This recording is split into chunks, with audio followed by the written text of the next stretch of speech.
Patriots versus the Charlestown Chiefs. Brought to you by Sheehan's Rustproofing. The Chiefs have just come out on the ice for a warm-up period. They're about to try for their 5th consecutive win. They're getting a good round of applause from their own booster club, who have traveled all the way from Charlestown to be here in Peterborough tonight.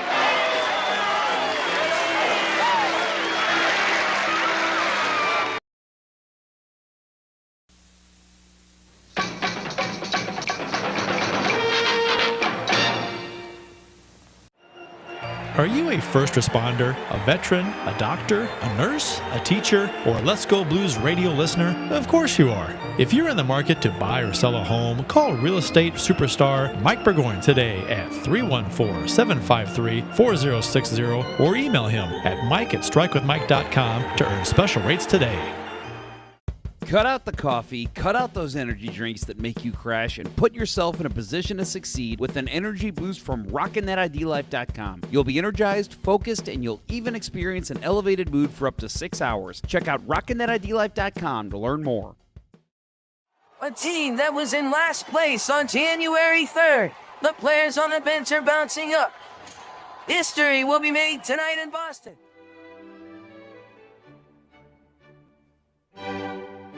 You're watching Let's Go Blues Radio, the original St. Louis Blues hockey podcast with your hosts Kurt Price, Bill Day, and what appears to be a Peter Dinklage cosplay. So just sit back, grab a beer, and enjoy the best blues hockey talk on YouTube.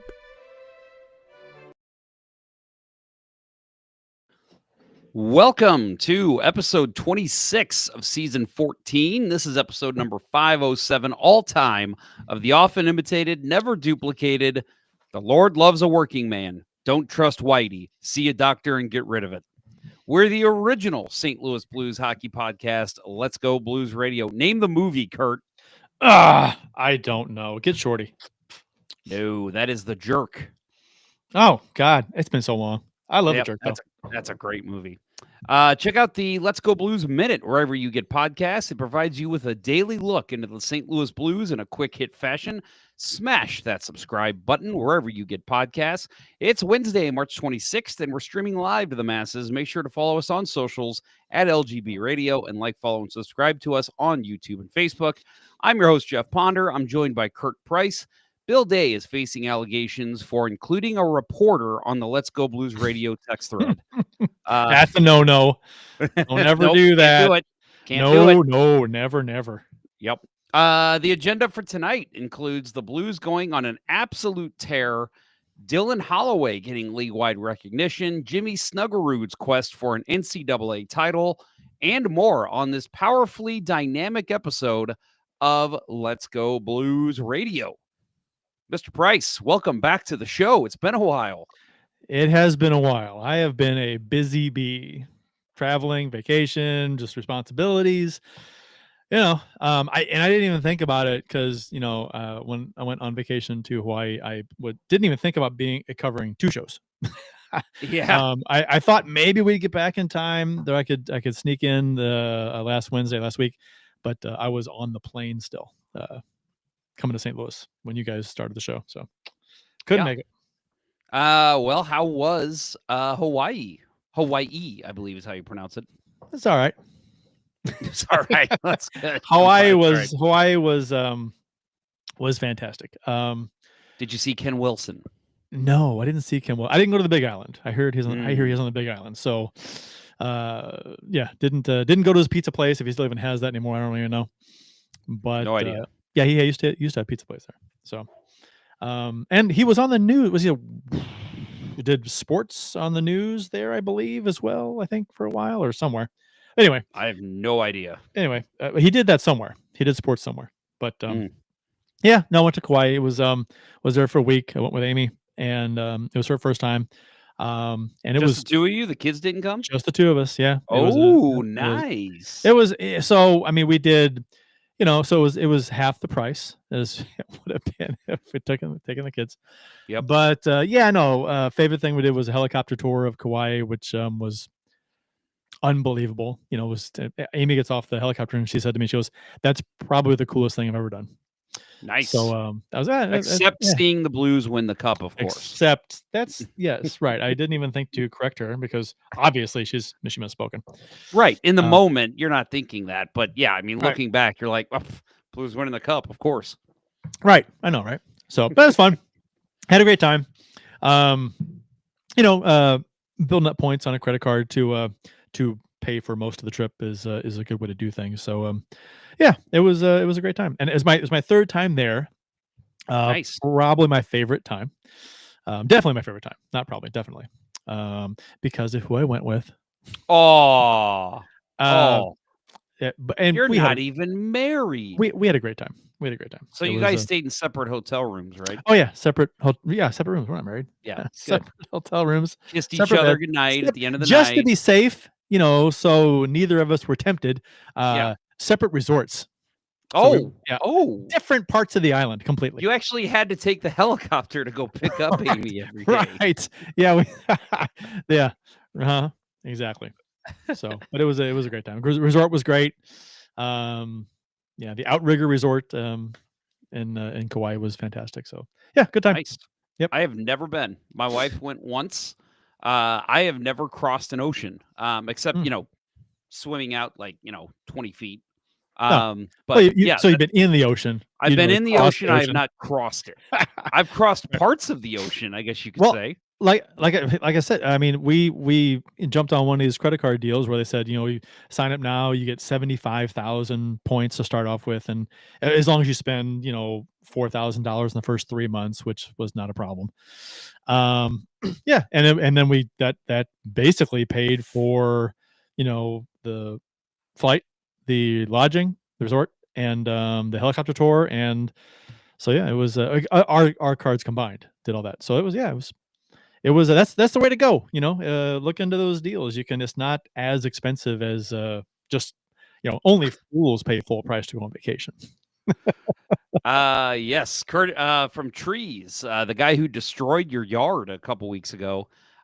He says Kurt had to sleep on a boat at one point when he realized his resort was too close to, let's just say, Amy's resort. They are not married. That's the joke. He says the wife.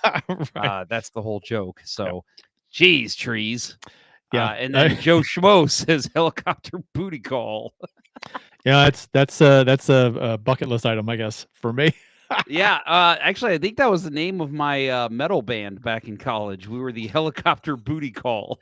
The Mile High Club, because when you go to the bathroom on the plane, I don't know anyone that doesn't think about it. Like when they go on the plane, they're like, oh, they go in the bathroom. It'd be funny if, and you go in the bathroom, like there is no way in hell. This bathroom is literally the size of me. And I mean, just turning around, you have to tuck your elbows in and kind of there is not a chance in hell you're fitting two people in there.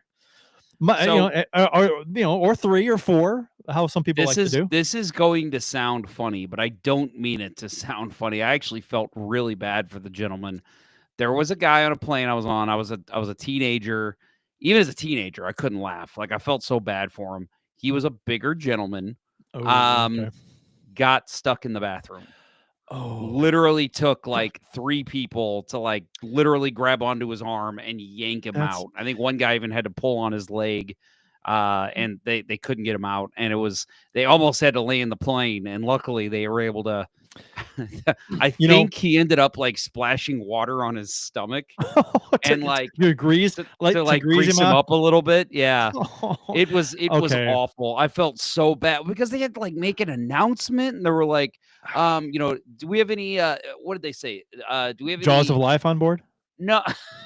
No, I don't think they asked for a doctor. They asked for somebody, like a technician or something, a massage therapist. They could get him. See if they have any body oils on maybe.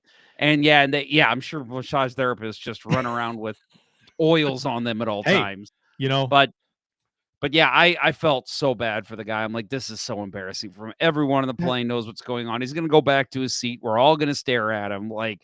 Okay, so embarrassing. So I was thinking about this when I was on the plane. I'm like, there's no reason for these bathrooms to be this tiny. I mean, they are freakishly small, and it's it's a big plane, 737 coming out of the sky, but so you could make that thing a foot wider each way. or whatever, a couple feet wider. It's not. Engineers can figure it out to make it a little bit bigger to fit over larger people. And Maybe they make it 2 people in there, for Christ's maybe sake. they do it on purpose so you can't fit 2 people in there. Yeah, that Maybe could that's be why they do true. it. But it's so crammed in there, and it's like, Well, this and does for not me have to be this too, small. and for me too, like, I have no interest in having sex in a bathroom. Like, even if it's like, "Oh, we're, in the Mile High Club, let's join it." And it's like, "No, I don't wanna Yeah. have sex in a bathroom. No, I'll just wait until we get to where we're going to do yeah, that." once you're in there, it's like, it is not. There's nothing romantic about. No, it's not like they got, like, No, like Kenny G playing or anything either. no, it's just like, it's almost like, you wanna do it because, oh, okay. I mean, just to do it and say you did it. There's nothing desirable about it. So Joe Schmo says multi-solo Mile High Club here. Yeah, again, that was my high school band, Solo Mile High Club. Yeah, that was we had a lot of aerial type references with our band names. Joe Schmo, same person or different? If you're multiple. Oh, well, I Yeah. think he's saying No, I thought he he's said he was. Yeah, I thought he had said he's done it multiple times. he's done it multiple times as a solo member. Oh, solo. Okay, that totally Nobody else was in it with him. right over my head. Yeah. Okay. All right. Does that count? That counts. That counts. Kurt still got Hawaii brain, so That's I totally just the solo part just went over my head. Sorry. Yep. I didn't even get the joke. Sorry. Well, let's get into some announcements. So we mentioned this last week, but we will all be at the PWHL Takeover Tour on Saturday. Hopefully we break some records with attendance, which would be great. I know Kurt and Bill are going to be sitting down in the seats. I am going to be the douchebag who's up in the press box in his nice attire. And but I will be there. So if any of you are going to be there, please let me know. I'd love to have some kind of meetup. I'm going to obviously be meeting up with Kurt and Bill at some point. And yeah, it'd be great to see some of you. So that will be a fun day. The Blues, so they start at 1, and then the Blues play, I believe, at 3:30. So that's pretty tight. I mean, obviously they're not in St. Louis; they're in Colorado. Yep. But yeah, that's going to be pretty tight for those of you who want to catch both games. So let's hope for no overtime in the PWHL takeover. That'd be rough. That'd be rough. Yep. So anyway, if you're there, please let us know. We'd love to have some kind of meetup. Also, I moved it. Where did I move it? I think I told you before. Here it is.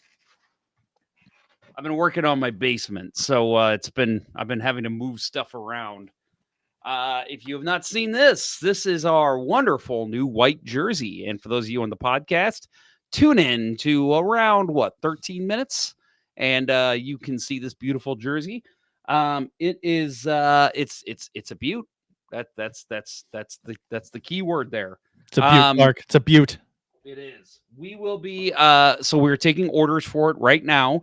We are closing up those orders this week. So by this time next week, we'll have already submitted our first order. So if you are interested, please reach out to us, and so we can get you included on the first shipment of these jerseys. It is, what did I say? $45? Yeah, $45 for the one white jersey. If you'd like to order also the blue jersey, we are knocking off $5 off that one. So if you order them both together, it'd be $85.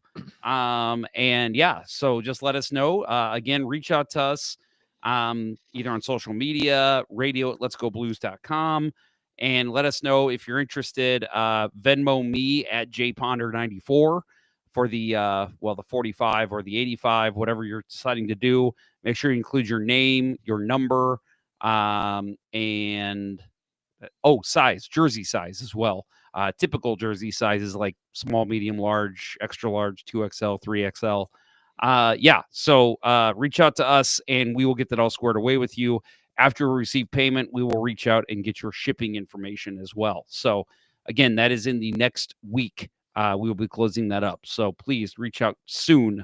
Everyone gets paid Friday, right? Not everyone. A lot of people get paid Friday. Pay us on Friday. That way you can get your jersey ordered in this first shipment. Baked Beaver says There are flights with full suites and showers. Most of our flights are like Greyhound buses in the sky versus luxury. Okay. I mean, you're flying first class. I've never seen that. I've never flown. I've never been on a plane that has a first class. Actually, I take that back. I had one flight when I flew into Ottawa. It was Air Canada. When I flew to Europe, they had a first class. That was a big plane. That was with the five or six seats in the middle, and then 3 on each side of those. Yep. So that was like you see in the movies. Pretty much. Yep. This was back in 2000, so there was a big screen to play movies for everyone. Nice. But it was just. But now there's the big planes have the screens in each seat, so you can choose your own movie. But this was for everyone. I forgot what movie played. What year? Biodome with Pauly Shore. You're probably not far off, actually. All right, let's get into our official beers of episode number 507. You can follow each of us on the Untapped app. I have been using it again, so hopefully that continues. Yes. I am at jponder94, Kurt's at cprice12, and Bill is at Billy Blue Note 33. And Ken Morris, I'm glad you're here. I was waiting for this reveal to make sure you were here. He says, Jeff's been to Canada. Wow. Yeah, surprising. I'm also wearing my Canadian jersey that I finally got from the Four Nations face-off. So you can see it's beautiful, Clark. It's a beaut. I'll spin around so you can see the name. Yeah. It says Bennington for the podcast people. Yes. And I will say, I actually do think this is already my favorite jersey. I did not notice this, and I don't know if you can see it on camera. Those sleeves are long. Oh my God. Well, I'm bending my arm in too. You probably can't see that, man. Can you see that? Podcast people can't see anything. No, they're just audio. You, Kurt. All I see is your hand where your elbow should be. There's stitching right here. Yeah. It's Maple Leafs. Oh, okay. Like I didn't even know that was on there. So that's how you know it's not from Temu. Right. Yeah. Yeah, it's really cool. I saw that. I'm like, what great level of detail. So yes, and it's got the whole Four Nations. Whoop, wrong side. The whole Four Nations patch here. Excellent jersey. Love it. For those of you who are on the fence on getting one, get it. It's awesome. I know Bill is very jealous of this. Oh, Bill can just buy one. Yes. And be jealous no more. I'm not following. Keith Price says, shouldn't that be number 51? 51. He didn't wear 51, did he? He's probably making a joke, but I'm just not getting it. He didn't wear 51 in the. No, he wore 50. Yeah, but I think so. I think he did. Now I gotta look. Now you got me nervous. Oh, if he did, what if he did? Oh God. No, he didn't. I'm pretty sure he didn't. I think I would have noticed that. How funny would that be? And I would hope that the NHL. No, he did wear 50. I was gonna say I was hoping that I would hope the NHL would flag that and be like, "Hey, just so you know, he wore 51." Please explain your joke, Keith. As all good prices do. He's his sense of humor can be lost on some people. Oh, as in state. Oh, that's 51st funny. State. Funny. Okay, all right. Let's change the name, to like America's Hat or something. Well, I prefer to call us Canada's Pants. Now. Canada's Pants. Yeah, growing up, it was always the joke was, Canada's America's Hat. It's funny. And Florida's America's oh my wing. God, some people actually think that. Mm-hmm. It's literally like that's crazy. Oh my God, leave people alone. Mm-hmm. Leave Canada alone. Just leave them alone. Greenland too, and the Panama Canal. Yes, just stop it. All right, so let's get into some hockey news. Jimmy Snuggerud and the Golden Gophers. I almost said the Golden Knights. That's scary to think about. I hope I didn't just predict that. Jimmy Snuggerud and the Golden Gophers. No Michael McDonald snafus and slipperoos this week. So you want me to do this story with Michael McDonald? Jimmy Snuggerud. Yeah, I saw the clip you made. It was quite funny. Well, the funny thing is I didn't even realize I said it. And right away, Bill was like, no. I didn't know I said Steve Bushnevich either. Yep. When I said it, you guys had to call me on that. Sometimes you just and the thing is, it wasn't even on the script. I had it correct in yeah, in the outline, but that's my mind just went to Michael McDonald. And I don't think people listening realize how many names that we go through in a show. Yeah. And it's just slip of the tongue type stuff. It's like, people listening, he didn't even fucking know his name. It's like, I know who I'm talking about. It's just slip of the tongue. Settle down. Well, and it's like on radio, I've heard broadcasters mispronounce Cardinals players' names. They said it right 5 minutes before, but then they said it wrong one time, and all of a sudden, this guy doesn't even know the Cardinals. You say so many things, and so many things are coming out of your mouth. It's like it's hard to. Sometimes you slip up. It is what it is. Can you imagine? I'd love to get a number. Again, like I've always said, I hope that when I die, and if I go to heaven or hell, whichever one, that would do this for me, or neither. I hope that there is like somebody who's like, all right, I can give you stats on your life. What do you want to know? And like one of the questions I would love to ask, how many times or how many names, different names, did I say on Let's Go Blues Radio? Like how many names have we said over the years? There's an SNL skit a long time ago about that. Somebody goes to heaven and they ask, they ask, can ask anything. And they asked questions about their life and what's the worst thing I ever ate that I didn't know I ate it? And the guy's like, oh, you can't handle it. You can't handle that information. He's like, all right, what's the 1,000th worst thing you ever ate? And they say something completely gross and disgusting. And he's like, oh my God. The Steve Martin bit too, right? It's like, and I forgot what I was going to say.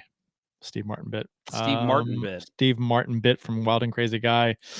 Never mind. It's gone. I don't remember that one, but I'm sure. Shouldn't have veered off into SNL because then I lost my train of thought with Steve Martin. Well, let's somehow we went from Jimmy Snuggerud to SNL, but let's veer this ship back on course. Jimmy Snuggerud and the Golden Gophers will face off with UMass Minutemen tomorrow, Thursday night at 7:30 in the NCAA Fargo Regionals. The Golden Gophers will serve as the number 2 seed in the Fargo Regional. Actually, and they are number 6, I believe, overall in all of the NCAA. They'll face off with the number 3 seed, the UMass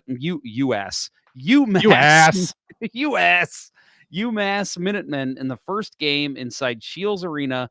And it's again this Thursday, March 27th. It will be live on ESPN2. How is that not a thing with Canadians when referring to the United States now? You ass, eh? That's pretty good. I don't know. Ken Morris, you want to start that off? Start saying that to your friends about Mr. Trump and the United States. You ass, eh? If the Gophers win, they'll face the winner of the Western Michigan and Minnesota State game on Saturday. They will play at 4 o'clock or 6:30, depending on how the rest of the NCAA regionals go. Holy shit. Can you imagine if they win? That would mean that we could have PWHL takeover, Blues and Avalanche, and then almost right after getting the Golden Gophers in the championship of the NCAA regionals. That's a hell of a sports day. And then Sunday at 1 o'clock, you got City. Yeah. And then Snuggerud can just stay in St. Louis. Plus, I think the Cardinals are back. I don't know, maybe Thursday. Tomorrow. I know. You know what? People knock on the Cardinals. I'm looking forward to it. I mean, I always am, but this is probably the least excited I've been for a Cardinals season in a while. I think this is just one of those seasons where Cardinals fans just have to sit back and just enjoy baseball, the fact that it's baseball, and just not temper your expectations and just enjoy baseball. That's all. So anyway, the championship game would be on ESPNU. There's a chance, I would think, that one of the other ESPN channels would pick it up. If the Gophers can capture that, they have cemented a spot at the Frozen Four, which obviously is set to take place at Enterprise Center on April 10th through the 12th. Snuggerud was named a top 10 finalist for the 2025 Hobie Baker Memorial Award. You kind of hope he doesn't win because the Blues have not had luck with Hobie Baker winners in the past. The NHL in general. Yeah. I mean, Hobie Baker, traditionally, Hobie Baker Award winners, for whatever reason, they're not, I guess the expectations are high, right? Coming out of college, top college player, but they just don't really I'm trying to think of, that's the way it was in the past, typically anyway. Recent years, I'm kind of, maybe it's different. Well, but, I want to know why you hate on Steve Correa. What'd he ever do to you? let's. Peter I just Saina? pulled No, him Peter up. Saina. Yeah, Peter Lately, Saina was, yes, right? yeah, he that's what I was. thought. Yep, for Colorado College. Tony Yeah, and so Herkus, wasn't he Hobie Baker yes, too? yep. So- And I just pulled this up. So recently, actually, it's been pretty solid. Macklin Celebrini last year. Yeah, okay. Adam Fantilli, he's been okay. Yeah. Dryden McKay, which was a goaltender. I have no idea where he's at. Cole Caulfield, Scott Brunovich, Cale Makar. That's a pretty damn good one. Yeah, overrated. I did not even realize former Blue Adam Gaudette was a Hobie Baker winner, apparently. Will Butcher, Jimmy Vesey, Jack Eichel, Johnny Gaudreau, Drew LeBlanc, Okay. Jack Connolly. Yeah, there's All right. names There's in some there. good names in there, but some real good names in there. I think Peter maybe Saina, Jordan Leopold. I think my brain is still back in the 80s and 90s when that was a thing. But No, I mean there's a huge stretch here where there was really nothing. Before Gaudreau, you had Drew LeBlanc, Jack Connolly, Andy Meal, Blake Jeffreyon, Matt Gilroy, Kevin Porter, Ryan Duncan, Matt Carl, Marty Sertich. Like, yeah, there is a huge stretch there where where are all you people? Yeah. You were so good in college. What happened? Yeah. And then you're right, in the 90s. Woo. Yeah. I'm sorry, Steve Correa is not a winner. Paul Correa was the winner on that family. Okay. He did pretty good for himself. Scott Pellerin. Wow, I didn't know he won either. I knew that. I did know that. Yeah. But I mean, he was a really good role player. Oh, he Pellerin was nice role player. I liked him. He was a good locker room guy. Not a star by any means, but he was a good depth player. Yep. Well, anyway, so yes, this season, Snuggerud earned all Big Ten Conference first team honors for the second straight season, following second team accolades as a freshman. He currently leads Minnesota's offense with 49 points, ranking second in the Big Ten and fifth nationally, and is just one shy of his career high total of 50. So good season for Jimmy Snuggerud. Hopefully that will continue tomorrow night.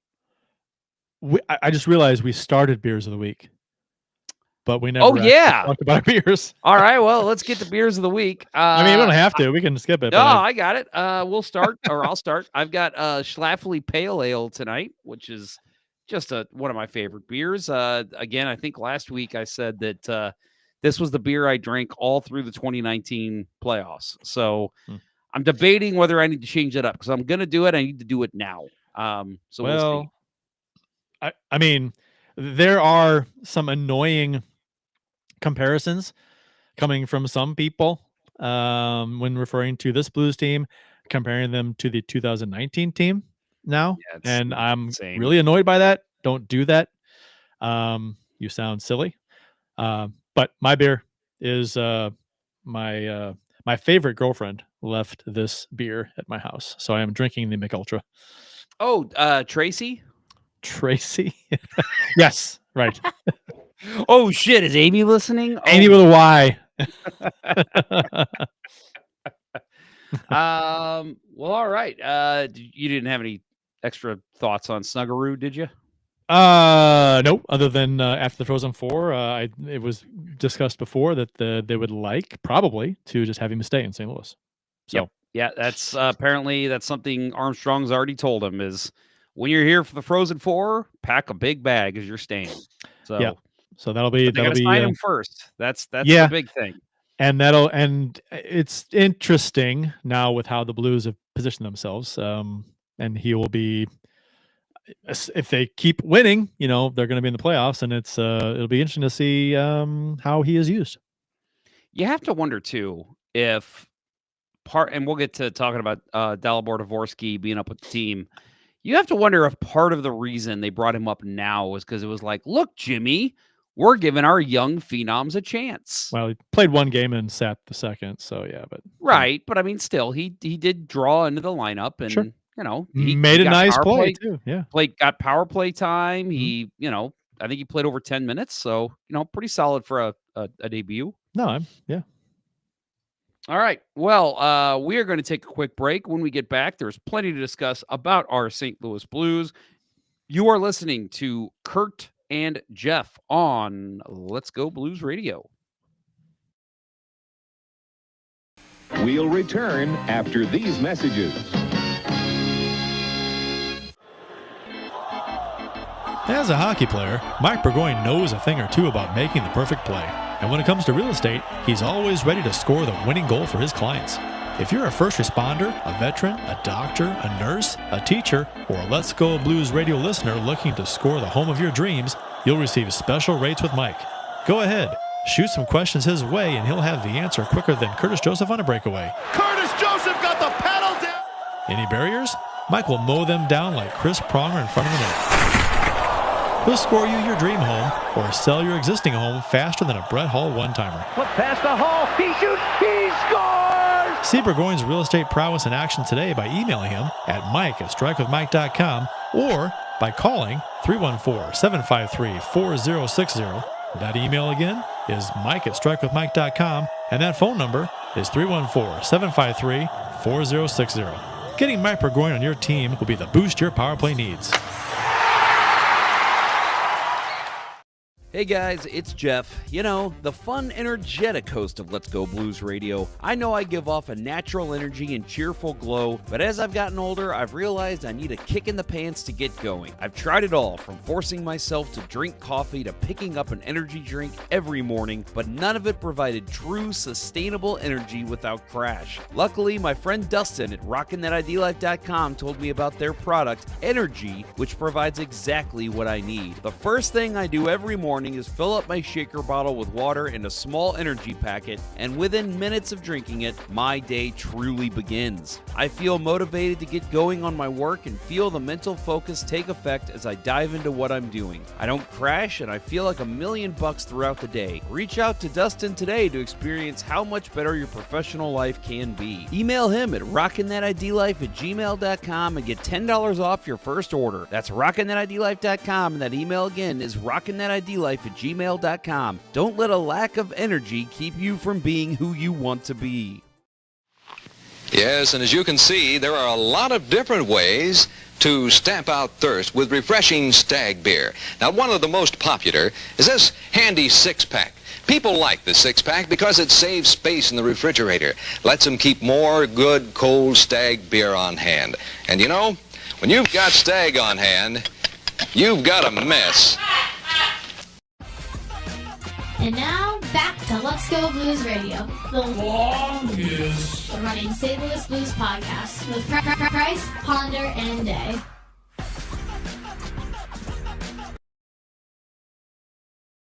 Bow, bow, bow, bow, bow. Okay, hey. You watching porn over there? Yeah. Bow, bow, wow. Bow. Yep. You know, that's not good for the copy machine. There I am. There I am. No, damn it. There I am. Damn it, I messed up the line. It's that's not good for the paper tray. Yeah, right. There I am. There I am. Okay, quick. Phoebe, when her sister is making porn. Yes. What's one of my favorite scenes when they're watching the porno. What and am I she walks doing? in, she says, "Hey guys, oh my God, what am I doing?" Yeah, that's good stuff. And then when Joey finds out it's not Phoebe, and he can, I can watch that. Yeah. Run it, rewind it. Phoebe Buffet in Buffet, the Vampire Lair. All right. Dylan Holloway. Here's an easy transition. Dylan Holloway named the NHL third star of the week. Smooth. He shared the league lead with 7 points, including 6 assists in 4 games last week. Minnesota Wild goaltender Philip Gustafsson and Vegas Golden Knights forward Jack Eichel were named first and second star, respectively. Holloway began the week with his first career 3-assist night as the Blues beat the division rival Nashville Predators 4-1. On Thursday, Holloway logged 2 points, including an assist on Philip Broberg's game-winning overtime goal against the Canucks. He capped the week off with an assist in back-to-back wins over the Blackhawks and Predators over the weekend, extending his current streak's point his current point streak. I am Lex Disick, apparently. Streaks, points. Um, Everything has an S. Just go. Yes, extending his current point streak to 7 games, which has 3 goals and 8 assists, and that is tied for the longest active streak in the NHL. He has added to that since. Little spoiler alert, but very well deserved, and man, just shoving it in the face more of Edmonton Oilers fans. I was just gonna bring up that general idea, right? Because Holloway has 24 goals this season, and it's interesting because I think back to the conversations that we saw with Oilers fans and things about Holloway and about how they didn't have room for him and all this stuff. I'm like, you didn't have room for this guy who is a dynamic, fast. I mean, he's fast and he's skilled and he produces. You don't have room for that on you can't find. I mean, I get it. Maybe they didn't expect him to play this well. I know when we had the discussion with Oilers Live, I think the talk was 20 goals was the benchmark for Holloway, and I think it was thought that that was probably a little much for him. 20 goals based on how he had played in the past, and he's blown by that. Well, by 4 goals. So I think it's fun to watch these players excel. After Armstrong basically stole them from Edmonton. Yep. And seeing how and remembering how it was like damage control. And I get it from Oilers Nation at the time. It's like, well, these guys, they're not that good or whatever. It just you tend to do that. Fans will do that when a player leaves. They'll downplay how good they really are sometimes just to make themselves feel better about the loss. But man, Holloway and Broberg both, and just every time they're both playing well, it's like, and it's like you can't help but think, thank you, Edmonton, for not matching, right? So I've never actually thought to look this up until you started mentioning this. And then also I'll give some credit here to Joe Schmo too, because he's thinking the same thing I am. Halloween. I cannot talk tonight. Holloway would be first line in Edmonton right now. Yeah. So as long as I don't sing Michael McDonald anymore, right? I think that's the goal tonight. So yes. So in Edmonton right now, if he was putting up the same exact production, they match in a different world, he would be third on their team in points. Behind, of course, who do you think? Leon Draisaitl, Connor McDavid. Right. He has 60 points right now. Their third highest score is Evan Bouchard at 55. Ryan Nugent-Hopkins has 48. Zach Hyman, 42. Jake Wallman with 36. Matthias Ekholm, 32. Darnell Nurse, 20. Look at that. That is nuts. They have 4 defensemen in their top 8 of point scorers. That's how bad the rest of their offense is. But they had to go out and get Magnus Arvidsson and Jeff Skinner and Adam Henrique and Corey Perry. Like, those guys are more important than Dylan Holloway. I mean, that was the thing, right? That was, I remember Bill just going off on Edmonton, how ridiculous it was that they went out on a signing spree on free agents and they didn't take care of business with their own players that maybe they should have, addressed first, or, so, and it's an easy thing to criticize at the time, because, maybe things could go a different way, but no, Broberg and Holloway. Broberg was shot out of a cannon to start the season. He was playing like a Norris Trophy candidate until he got hurt. And then Holloway was not. Holloway took a while to get going. Holloway didn't score for a while, and he, didn't look like he was gelling too well with some of his line mates. But then once it clicked, he's gone. He took off. It was so much fun to watch.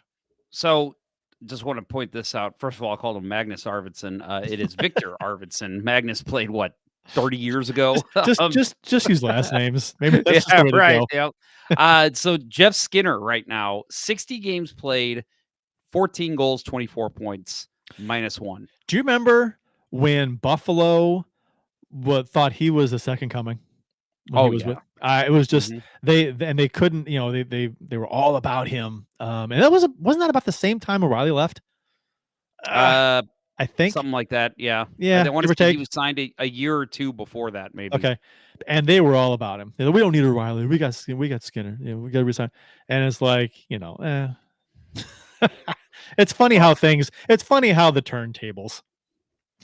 Joe Schmo says, do they have a better D-man than Broberg? People would argue that Skinner, or not Skinner, what's his name? The Bouchard would argue Bouchard is. I don't know. Bouchard's a point scorer, but he doesn't play defense. And then, Matthias Ekholm, I think, is a solid defenseman. I'd say maybe him. Darnell Nurse is one of the most overpaid defensemen in the league, but he's still not bad defensively. Just a little slow. So I don't know. I wouldn't say what. I would not go knocking on somebody's mental capacity. That's all. Oh my, no, of course not. You said it, not me. You're hearing things. It's just a little slow. That's all. But hey, no, I meant, some of us don't have access to the education others do. Okay. Oh, we're not going to speak about education tonight. But I would say yes, they probably do at this point have better defensemen than Broberg, but they don't have anyone with as high of an upside as Broberg, I think, defensively on this team. So with how young Broberg is and how well he's playing, I mean, that's so, because defensemen typically don't come into their own for a few years, so it's nice to see him playing at the level he's playing at his age. How old is he? Yep. He's like 20. Broberg. 23, I thought. Oh, if I could find the damn. There it is. He is 23. 23. Right, yep. So I mean that's great, because I mean typically defensemen start. I mean if that holds true with Broberg, his ceiling is he hasn't reached it yet. Because defensemen typically start to really peak 26, 27, 28, right? So or even and the lifespan of a defenseman, you can go into the 30s. You can play defense at a high level into your 30s easily. So I love it now. It's going to be interesting when their contracts are up to see where we're at as a team and how we can fit them in. But man, if these are Blues lifers, I'd be ecstatic. I could see them signing them to basically similar AAV, but longer term, which I have to wonder if that's what Armstrong kind of told him. Hey, if you live up to this contract, we will re-sign you at the same amount for longer term. Well, yeah. Well, because I do think that where they're performing right now, I think they are right on par with what their contract is. I would, if not exceeding it. I think Holloway might actually be exceeding. Yeah. So, and it's funny because when they signed this contract, who was just like, oh my gosh, they overpaid. Oh my gosh, you can have them at that price. We don't want them at that price. Edmonton, right? So, yep. And at the time, it's like, well, yeah, you that's how offer sheets work. You do overpay a little bit to either get the guy or force their hand to re-sign him and to put him in cap hell. So that's the whole point. I don't think people understood that. And we talked about it on the show about how, when you sign a guy to an offer sheet, you typically do overpay to make them. If you don't overpay, then it's an easy decision for the team that as far as if they want to match, then sure, we'll match them. That's market value. We'll match. Why not? But so it's the whole thing is just, it couldn't have worked out better for the Blues. I'm going to give Joe Schmo comment of the show here, and it's not a funny one. It's true. Best player on the Blues to watch skate. Yes, he's a tremendous skater. I think Kyrou is. They both are. I'm talking Holloway, about. I think he's talking about Holloway. Robert? Yeah, they both are. But yeah, they both are. But I think Holloway is a tick better. And I just when he's got the puck, he's moving up ice, and somebody mentioned it here earlier too. Sorry, I lost who said it. Oh, here it is. It's Ken Morris. Holloway seems to have some good strength as well. He can win battles along the boards and gives a good body check as well. Yeah, that's the other thing is like he's not afraid to go into the corners and battle. I mean, how many players have we seen with Holloway's upside of skill who shy away from the physical contact? He does not. He will He will go in and hit Michael McCarron if he has to. Hmm. I said his name right that time. I he'll hit anyone, and I like that. And he stands up for his teammates. There was a game, I think, probably about a month or two ago, where I want to say it was Shen got a pretty questionable hit, and Holloway stepped in right away and went after the guy. And I just so much about, and Broberg is obviously, like you said, an excellent addition to this team as well. Mhm. But seeing the way that Holloway has contributed to the offense, unbelievable. I did not expect this from him, especially in year one. And I think, and it's just how fantastic. Because okay, so coming into the season, I think one of the biggest issues the Blues had was they didn't have a lot of defense in the pipeline to come up that were like really good defensemen, right? They had some guys you could fill in on the third line and third pairing, but then all of a sudden Broberg apparently becomes available as an offer sheet and they get him. I'm like, if that's not the hockey gods, like, you know what? You need a guy like Broberg like nobody's business. Like the Blues, it's a player that was like almost handpicked for them. That this is the exact guy on defense they needed. They needed that just a dynamic, really good defensive player, really good offensive player, just good all over the ice. Plays a 200-foot game, contributes offensively, plays well defensively. You know, I mean, I guess you could say they want a really big stay-at-home defenseman, but they have a guy who plays really good defense and also chips in offensively quite a bit in Broberg. So he was the right guy at the right time for this team when they needed some help defensively, especially with Krug going down. I mean, granted, Krug was, whipping boy for a lot of people, right? But still, he was a body, and he would have gotten a lot of minutes this season if he was healthy. And we agreed last year. He took a step up from where his game was before. Krug? Krug. Yeah. And so I think he would have still been a nice addition to have this year. He's not a number 2 defenseman like a lot of people thought he was going to be, which I never thought that. I agree. But yeah, I think give me Broberg over Krug, even at Krug's best. I think Broberg has even more upside as a defenseman. Broberg's bigger. He's faster. Is he a better passer? I don't know. Probably not a better passer, but he's not as much of a power play quarterback. No, but he's better everywhere else. Mm-hmm. So agree. Yeah. And I've loved, and he's been able to step in on the first pairing. He's been so tremendous for this team. And let's put it like this. Imagine where this team is at this year without those offer sheets. I mean, I think they still are competing, but they're not in the playoff. They're not in the playoffs at this point. I would probably agree with you. Yeah. But I think it's interesting how those two offer sheets fast tracked this team's retool. It probably shaved a year or two off of it. Because these guys guys like this are not easy to acquire. And Armstrong just stole them for nothing. A second-round pick, 2 second-round picks and a third-round, whatever it was. Yeah, these for next to nothing. You know what the other thing too is, without Holloway, I think Kasperi Kapanen's still on this team. Thank you, Dylan Holloway. You may be right. Yeah. Yep. And they probably keep Prunovich, wouldn't you say? Yeah, I think so too. Yeah. You're right. It fast-tracked this team, and it's been so much fun to watch. And I said it to you guys earlier today, or maybe it was yesterday, that Doug Armstrong has to have consideration for GM of the year because of that.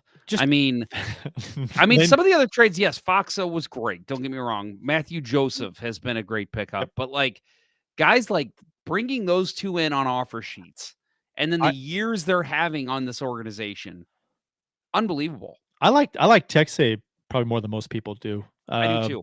He hasn't been getting a ton of playing time the past couple of games he's played, but before that he didn't play for like a month, and I was like, and I found myself wondering, where is he? I mean, why isn't he? He's not a great player, but I think I liked him. I liked his play. I thought he contributed well. Pretty dynamic player. I thought he made things happen. I don't know. Maybe I like him more than most people. But I I'm like him glad, a lot, and he and played well last night. I'm glad he's getting some time now with Buchnevich out because Mhm. I do like him a lot. I think he fits in this lineup, but I think Mhm. problem is that w- I think he's in the lineup if not for the WTF line. I think if that line is not clicking the way they've been clicking, I Yeah. think it's very easy to pull Nathan Walker out of this lineup and put in Texier. But Yeah. that line is just so good together that it's like we don't have any place to put Texier. I mean, I'm sure a lot of towns like to say this about certain players who play a certain way, like Walker. It's like, oh, they just, the fans love this guy. But I mean, and we've talked about this before, what is not to like about Nathan Walker? The guy busts his ass. You never see him taking a shift off ever. Because he knows that he's a guy that could be sat. So he's not going to let that happen. I was gonna say, I don't know if you heard Jamie Rivers' story I did. he told. Yeah, I loved that. I thought Yeah. that was great. He said basically that Walker said he knows he has to play a certain way to stay in the lineup. This isn't about him just ensuring he's getting minutes. It's literally staying in the NHL. Yeah. And so he has taken on that role of being because he was kind of a goal scorer in when he was a younger kid. And Well, now it's like, go ahead. Yeah. No, I would say you've seen his goal scoring touch here because it seemed for a while like he'd play a few games and sit a few games. But when he got back into the lineup, it was almost like he'd always score or make a really nice play to lead to a goal. Or, he always it was like they were plugging him in at the right time and he would just contribute right away. And what's not to like about how tall is he? 5'8", 5'10"? Yeah, he's a tiny boy. Yeah, picking on 6'6" guys, Yep. and going after them, and like they're nothing. Oh, who was it last night? He was going after Anderson. Yeah, and Jack Eye.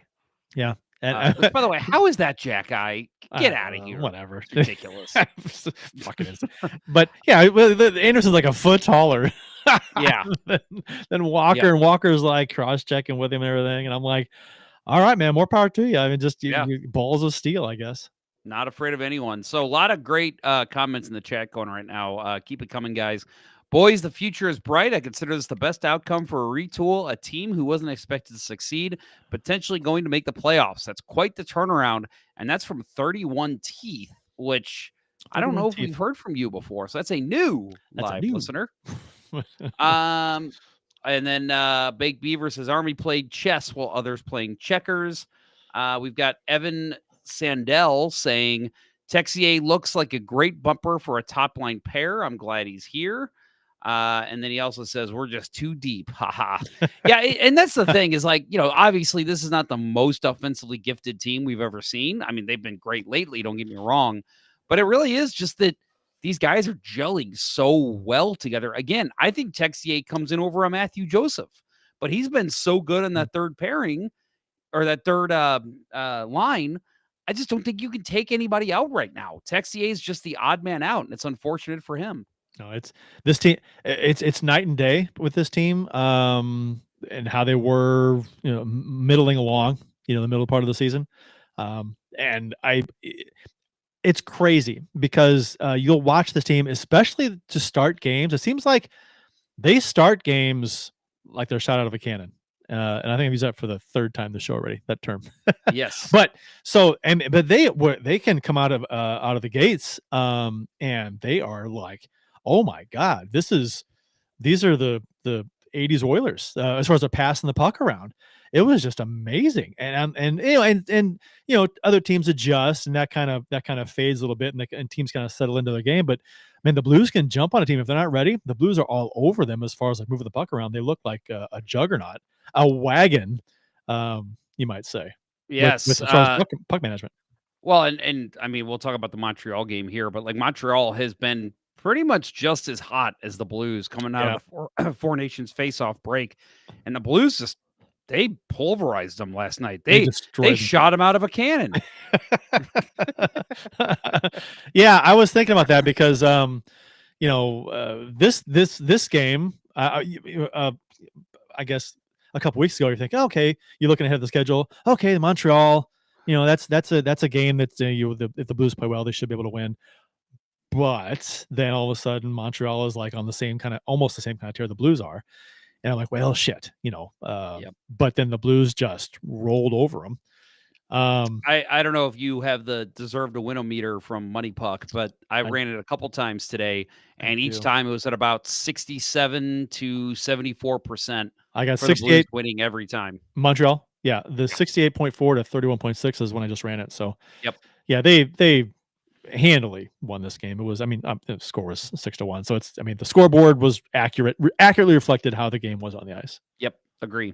Well, let's get into some of these games this week. First, we'll talk about the first game that we previewed last week, Bill and I. The Blues, they won what I consider, and I think, Kurt, you will agree, to this point, the biggest game of the year, 4-3 in overtime over the Vancouver Canucks. That put the Blues at 11-2-2 in their past 15 games. Philip Broberg had the big overtime goal at 3:42. Yeah, you were at the game. So, and as was Bill. And I wanted to ask you, I don't know how many games have you been to any games this year before that? That was my first game. Wow. Okay. Yeah. So I've been to a few, and the atmosphere has been great. Don't get me wrong, but I don't. ESPN's broadcast kind of drives me crazy sometimes. I feel like they dull the crowd noise more than other people. Like FanDuel does a good job of letting you hear the crowd noise. The Canadian broadcasts are insanely good at it. But I feel like ESPN, and you can literally hear, if you go back and watch the Broberg goal on the ESPN feed, you hear the crowd erupt, and then all of a sudden it's like, oh, it's way down, and that way you can hear the announcers. Well, you gotta let John Bushra say his thing. You gotta hear John. Dude, what did he say? He said, winner, chicken parm dinner. That's what he said. And I'm just like, you had to dull the crowd noise for that. Come on. But anyway, how about the good old days when the broadcasters wouldn't say anything and just listen to the crowd? I'm with you. Less is more with broadcasting a lot of times, especially on TV, because you can see it. So don't talk over stuff you don't have to. So your thoughts on how the crowd was and the atmosphere in the building? Crowd was great. It's funny because the tickets kind of fell into my lap because I went to talk to a group of students from North Clay High School about broadcasting, podcasting, and stuff. So we kind of met at Who's their mascot? The Cardinals. The Cardinals. Yeah. Go Cardinals. Yeah. That's an eastern portion of Illinois, but they made the trip over. And so we went at Fitz's Root Beer and had lunch, and then we went over to the game. Got there early, right when the gates opened, pretty much, and went in there and kind of hung out top shelf at the counter there. And is it still called top shelf? Maybe not. It might be rebranded something else, but the counter area on the end. And so we hung out there, about 12, 14 broadcasting students. And so we talked, answered some of the questions, and talked about a half an hour to them, just telling them about what we do and how we do it. And so it was a good time. Would have been fun to have you there. You couldn't make it. Yeah, it was unfortunate. I originally said I could go.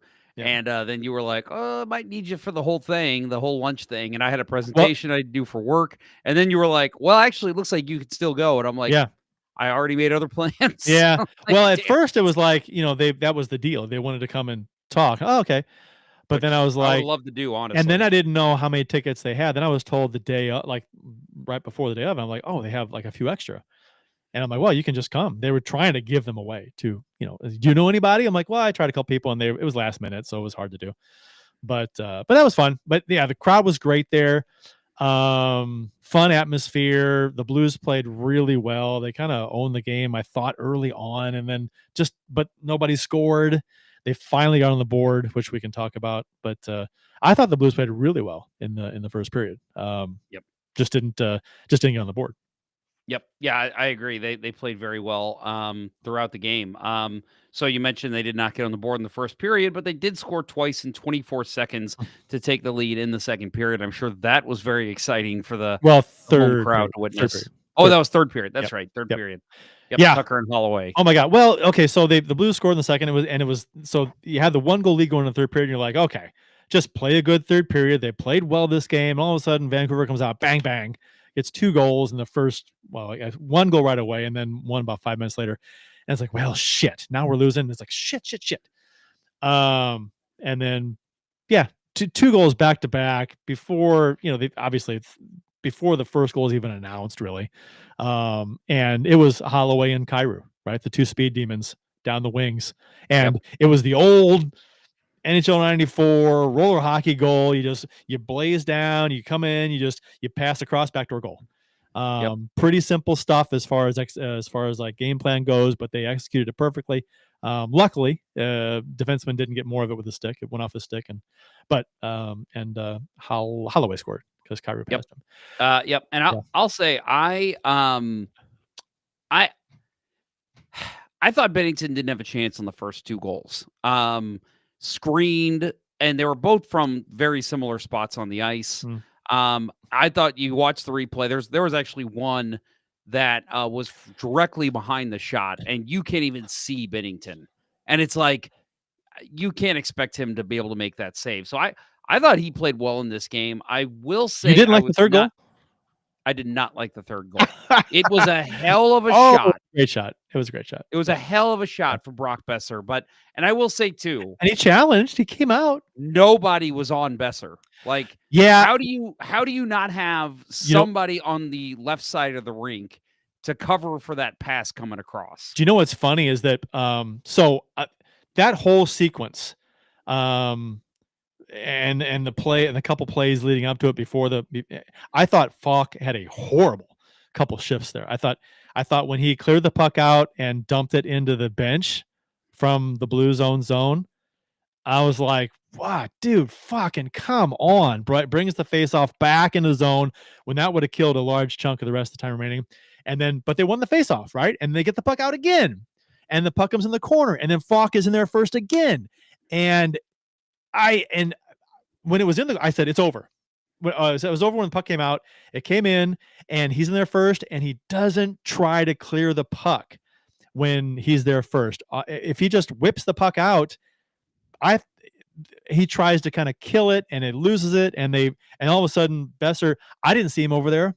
The puck goes over, I'm like, holy fuck, Besser's wide open, and he lets a rocket go. Well, and a hell of a play from Quentin Hughes. At that point, there was 6.5 seconds on the clock. Yeah. And it was like, no way they got a chance here. This one's over. I thought same as you. But he had presence of mind to send it across his body and send it over to Besser, who was wide open on the play. Which to me, and I blame Falk. I think he screwed up the dump, and which, a series of unfortunate events for Falk. I thought screwed the dump, and I thought he should have cleared it. When he didn't, I thought, what are you doing?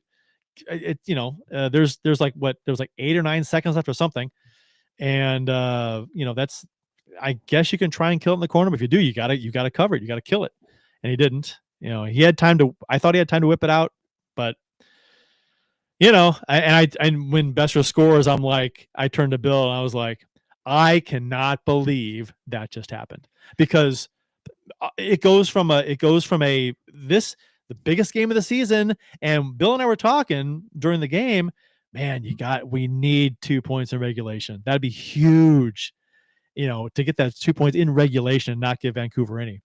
And then they get one, and fuck, now you have to win in overtime. Yeah. And well, they did. I think it's funny you mentioned last night in our group chat that we have a reporter in that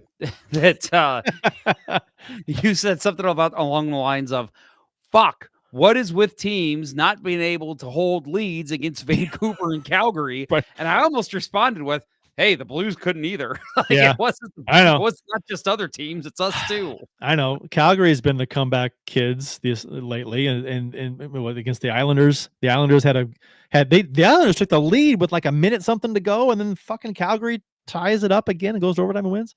The other night, it was a Sunday, I think. And so and Calgary's won 4 in a row now, like clinging on to this win streak by these comebacks. But yeah, the Blues did the same thing with Vancouver. I get it. It's desperation time for these teams. They're trying to make the playoffs. And so you're going to see some of these heroics, but man, it was just like, Besser he made the shot he had to make to score that goal. So you mentioned your reaction. Mine was, I was on my feet, like I know you do at the end of games. Like we were all not standing. Just at the game. Yeah. So I'm saying not even at the game, at home. Yep. You're like, I know you're the same as me. You stand for like the last 5 minutes because you're like, oh my God, are they going to win? Are they going to win? And so I'm like, I'm standing. My son's standing with me. We're both like just, going nuts. He's jumping up and down. My wife's shaking her head at how stupid we look. And like, he scores that goal. I literally I collapsed on the floor. And I just like put my hands up like this. And I'm like, oh my God, you've got to be kidding me. And my wife was like, why do you care so much? I'm like, and I literally like pulled out my phone. I pulled up the standings and I said, right here, this is why. Here's us. Here's Vancouver. Like I was very upset. But I was the same as you. But I said the exact same thing. I'm like, now they have to win it in overtime. Yeah, there's no, and luckily Vancouver lost their next game and the Blues won. So it ends up where the Blues control their own fate against Vancouver. If the Blues, Vancouver can't catch the Blues if the Blues keep winning. So even if they win their games in hand, which is like what they have one now or something like that on the Blues. But Ken Morris, Jeff has a fly in his drink. Yeah, I don't know if you guys can see that on camera. Is that what you were doing?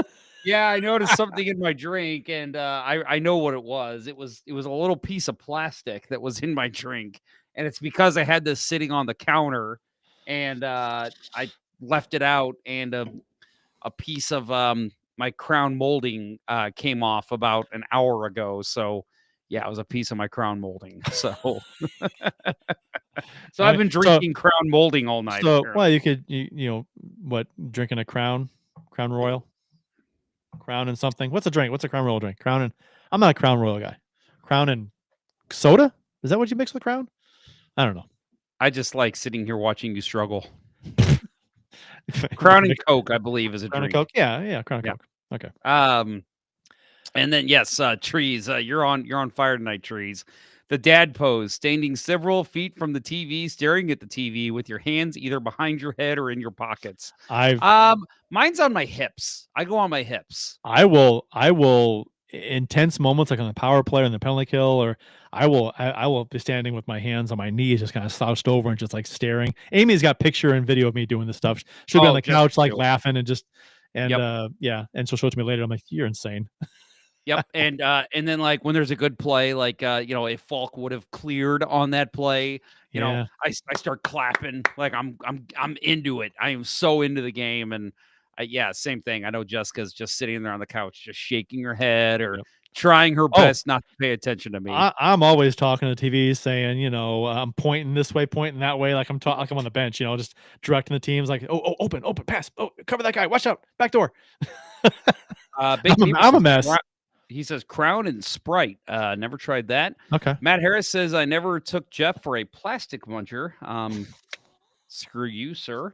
And Matt Harris also says, I like Crown and Diet Coke. So there you go. Matt Harris, the Diet Coke. Have you tried the line of zero sugar products? Because I'm not a diet soda fan. I don't like it. Never have. But I do quite enjoy these zero sugar sodas. Quite a bit. My wife loves the zero sugar Pepsi. Mm-hmm. I've had the Dr. Pepper ones, which they're good. It's just I'm crazy. I have to have sugar in my soda, and it's like if I ever get told I have to stop drinking regular soda, that's going to be a very tough day for me. You know what I do? I'll when I go to the fountain, like at Circle K or whatever, I like over 3/4 Pepsi Zero Sugar. And then the little bit of regular Pepsi or Pepsi, cherry Pepsi, just a little extra, little real sweetness, I guess, but not a lot. Not a lot. Cocktail. I like just a little bit. A little cocktail. Yep. I'll just have a little cocktail, a quick trip. Kyrou, to close out this game, Kyrou has 9 points, 5 goals and 4 assists in a 4-game point streak at this point. We already mentioned Holloway had his point streak going. At this point, it was at 8 points in a 5-game point streak. So this set up a pretty nice weekend for the Blues. They had back-to-backs against Chicago and Nashville. And we said pretty early on, a couple weeks ago, I think right when the Four Nations face-off break was coming out, we all said that obviously games against Vancouver, Minnesota, yes, Like, we got to win these games, obviously. But the games that you absolutely, at this point in the season, where you're at in the standings, you have to win are the games that you should win. And that is Chicago. That is Nashville. They're doing it. And Yeah. they won both these games pretty handedly. So the Blues first, they beat Chicago on Saturday 4-1 to continue their winning streak. The unfortunate news that came out right before the game started, and we already kind of mentioned it, Pavel Buchnevich was a late scratch due to an illness. Jim My Montgomery ass. did say he Illness. was day-to-day. You don't think he was sick? No. I think What do you it's think it was? I think it's a head injury from the previous hit? Yeah, I do. He said last night he expects him to play Thursday. Okay. Yeah, that's fine. But I mean, and maybe it was, but you know, it seems like it came right after that hit, and he's missed a few games. So, you know, I don't know. So yes, Alexander Texier drew into the lineup in this game, and he did score in this game as well. No, wait, he scored. He He scored Sunday. the next game. Yeah, That's right. So at this point, it was a season high 5th straight win for the Blues. They are 12-2-2 in their past 16 games. Again, mentioned the WTF line earlier. Toropchenko and Walker each get a goal and assist. And this was an interesting stat that I wanted to mention at the top of this game here. I didn't realize this. So the Blues have won. They won all 3 games of the season series against the Blackhawks. Yes, folks. suck it. Our division rival, we only play 3 times in an 82-game season. Yeah. It's the second time in Blues history that they've swept a season series against Chicago. I had no idea. The only other time was just recently, 2019, 2020. They were 4-0. I remember that. And that just surprises me that, again, all this time they played the Blackhawks they were awful for late 90s, early 2000s. Obviously, they've been pretty bad lately. You know, they had a rough stretch there even in the 70s. It just shocked me that it's only the second time the Blues have swept the season series with Chicago. We used to play a whole lot more games against them during the season. That's true. We used to play 6 games, I think, right? So there were more games. And shit, I think in the 80s they played them 8 times. It may have been. But it, you know, and you know, in St. Louis they had competitive teams during that era. They maybe not great teams. You know, so yeah, I get it to some degree. You would think that the Blues would have swept them though in the Quenneville era. That would have been something. Yeah, you would have thought, because the Blues had some juggernaut teams. But the Hawks were good for part of that stretch too. So yeah, I mean, it's not fun. You'd think that as a Blues fan, and the Hawks being, I don't know if you want to say the biggest rival now or not, whatever. But for decades, the Hawks were the Blues' biggest rival. And you can laugh at that they've sucked for years now. No, it's not fun. I want the Blackhawks to be good, so these games are more meaningful between the Blues and Hawks. Like, it means something to each team. Like, when it comes down to the end of the season, we got a couple of games with the Hawks maybe, and playoff position matters. It's for both teams. Yep. That's fun. You mentioned the Blues having some success against the Blackhawks in the Quenneville era. I remember once Quenneville was asked, why didn't you sweep the season series against Chicago? He didn't give a response. He just looked the other way.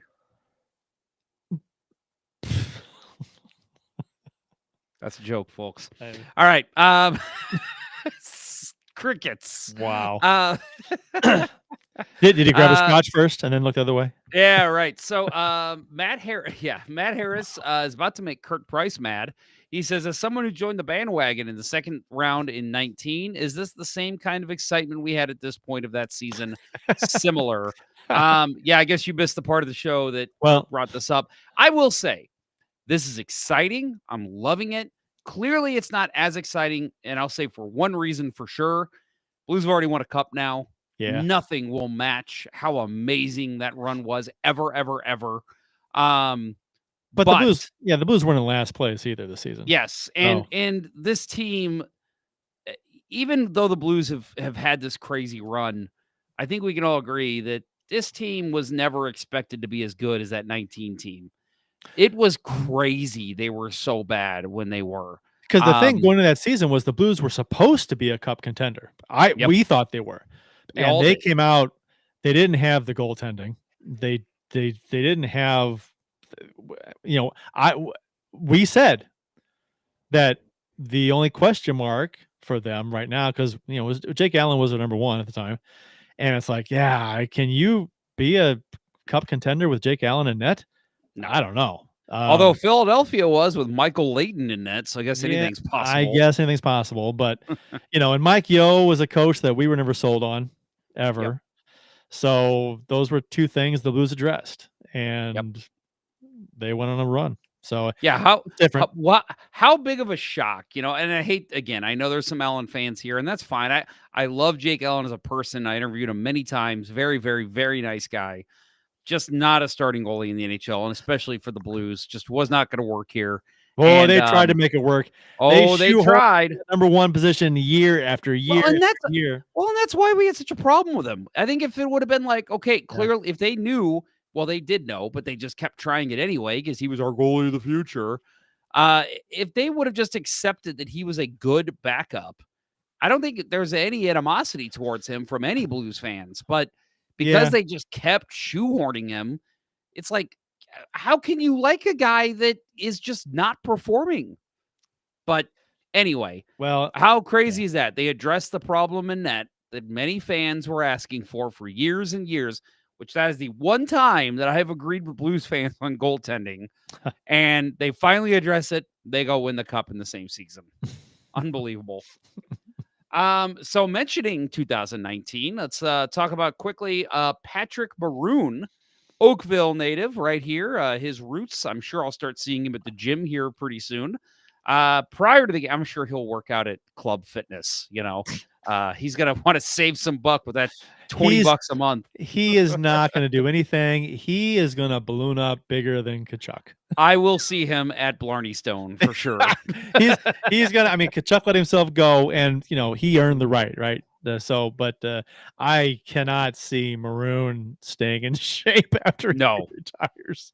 No. So prior to the game, Patrick Maroon announced this season would be his last. And since he won a Stanley Cup with the Blues in 2019 and is from nearby Oakville, the Blues played a tribute video to honor the 14-year NHL veteran. I actually thought that was pretty awesome for the Blues in-game staff because they did not know. Like, he literally announced it in the pregame skate. He was in an interview with Darren Pang. It started making the rounds on social media.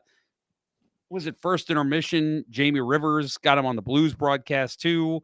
So, like, it was not like well known that this was and maybe he leaked it before. I don't know, to the Blues media team. I doubt it, because he even made actually, I'll read his comment here in a minute. But yeah, I don't think he did. And so for the media team to just turn around and make a video and be like, let's make sure we get this posted tonight, and did it in the second period, that's pretty awesome and quick thinking and quick production work from the Blues in-game staff. Yeah, that was fun to see. Fun to see them give him the number one star after the game. That was cool. Probably, has that ever happened? Ever? I assume it has. A player going to retire who is not a great player. Let's be honest. Right. Pat Maroon is not a good player. He's a role player. It's actually very interesting and a little puzzling how he played for 14 years. He's not a good skater. He's not a great puck handler. But he just tends to be in the right place at the right time. He's responsible defensively. And he hits hard and he fights. Yep. So, he's just kind of, it's weird how he just found a place on enough teams to hang around for 14 years. And I think his years in Edmonton, when he was with McDavid, when he put up some goals, that probably helped longevate his career. elongate his career. I don't know. I'm trying to make up words on this show. Longevate his career. Yes, that exactly. No, and I'll say, and I think part of it too is that he's a guy who's willing to take any role. When he started here in St. Louis, they tried to put him on with O'Reilly and Tarasenko, he was too goddamn slow for that line. Like the fact that Tarasenko could play with Laterra but not Maroon goes to show you how slow Maroon is. But again, like you said, he's a role player. So once he slotted into a third or fourth line, he was great. Tampa Bay used him very effectively. Won 2 cups there. And so the fourth line here, that in the playoffs, the fourth line just played really well. Yep. And he played well with Thomas because, like you said, he's got a good hockey IQ. He's usually in the right spots. Yeah. And if you are even a rookie, Robert Thomas is going to find you. And so that's why he was able to contribute. I mean, he only had, I looked up the stats. I think he only had like 7 points in the playoffs, but they were all timely. Very important. 2 goals, too, right? Was it 2 goals? Yeah. And both were against Dallas. Yep. Yeah. So they were big goals. The first one was a big goal, and the second one was obviously arguably the biggest goal in Blues history. Yep. So it's, I mean, he's like, he lived his dream, right? And it's amazing. And it was said a number of times during, and he said it himself, people counted him out, they didn't think he could make it and all this stuff. And there was a reason behind that, right? I mean, but he proved him wrong, and 14 years in the NHL, 3 Stanley Cups. Holy shit. Wow. So his quote that I mentioned, they asked him after the game, again, you mentioned he was the first star of the game. So he said, thank God they told me before the period started about the video, so I was ready for it. The Blues didn't have to do anything tonight. I was just playing a hockey game. The people got wind of it after I talked to Panger. They really made it a special night for me, and I can't thank the Blues organization for doing that for me and my family tonight. Everyone was here tonight, so it made it really special. Yeah. That was really cool to see. I will say, and I know that go ahead, take umbrage with this. I didn't like him having the first star. I would have liked to have seen him get the 3rd star, but it doesn't mean anything anyway. It's Sublantics. Who cares? It doesn't. I mean, what does it mean? It doesn't mean anything. No. It's just, and half the time we don't agree with them anyway. So, yep, that's true. Yeah. Ken Morris says, I heard the boys on Sportsnet claim he is one of the most favorite guys to interview. Yeah, I mean, I never had the chance to interview him as a player, but I have met him on the hockey rink, outside of the hockey rink, and he's always a super nice guy, very appreciative of his time in the NHL, and I know he'll continue to be that type of guy. So hopefully he moves back here to Oakville so I can run into him a little bit more often. His brother's a dick, though. Yes. Yes. I will agree with brother that. Is a royal class dick. Yes, he is. So in this game, Joel Hofer did get the nod in net. 26 saves on 27 shots. Sorry, I'm reading Matt Harris's line. That's pretty funny. Stars of the game follow whose lines in any way rules, apparently, where the rules are made up and the points don't matter. Yeah, right. That's right. Like Pat Maroon getting first star of the game. The points don't matter. What if somebody had scored 4 goals in that game? Then what do you do? Like, Maroon, someone has the 1,000th point of their career on a hat trick. Yeah. Do you still give it to Maroon? God, I don't know. Depends. I don't know. What ifs? Probably. Yeah. What if?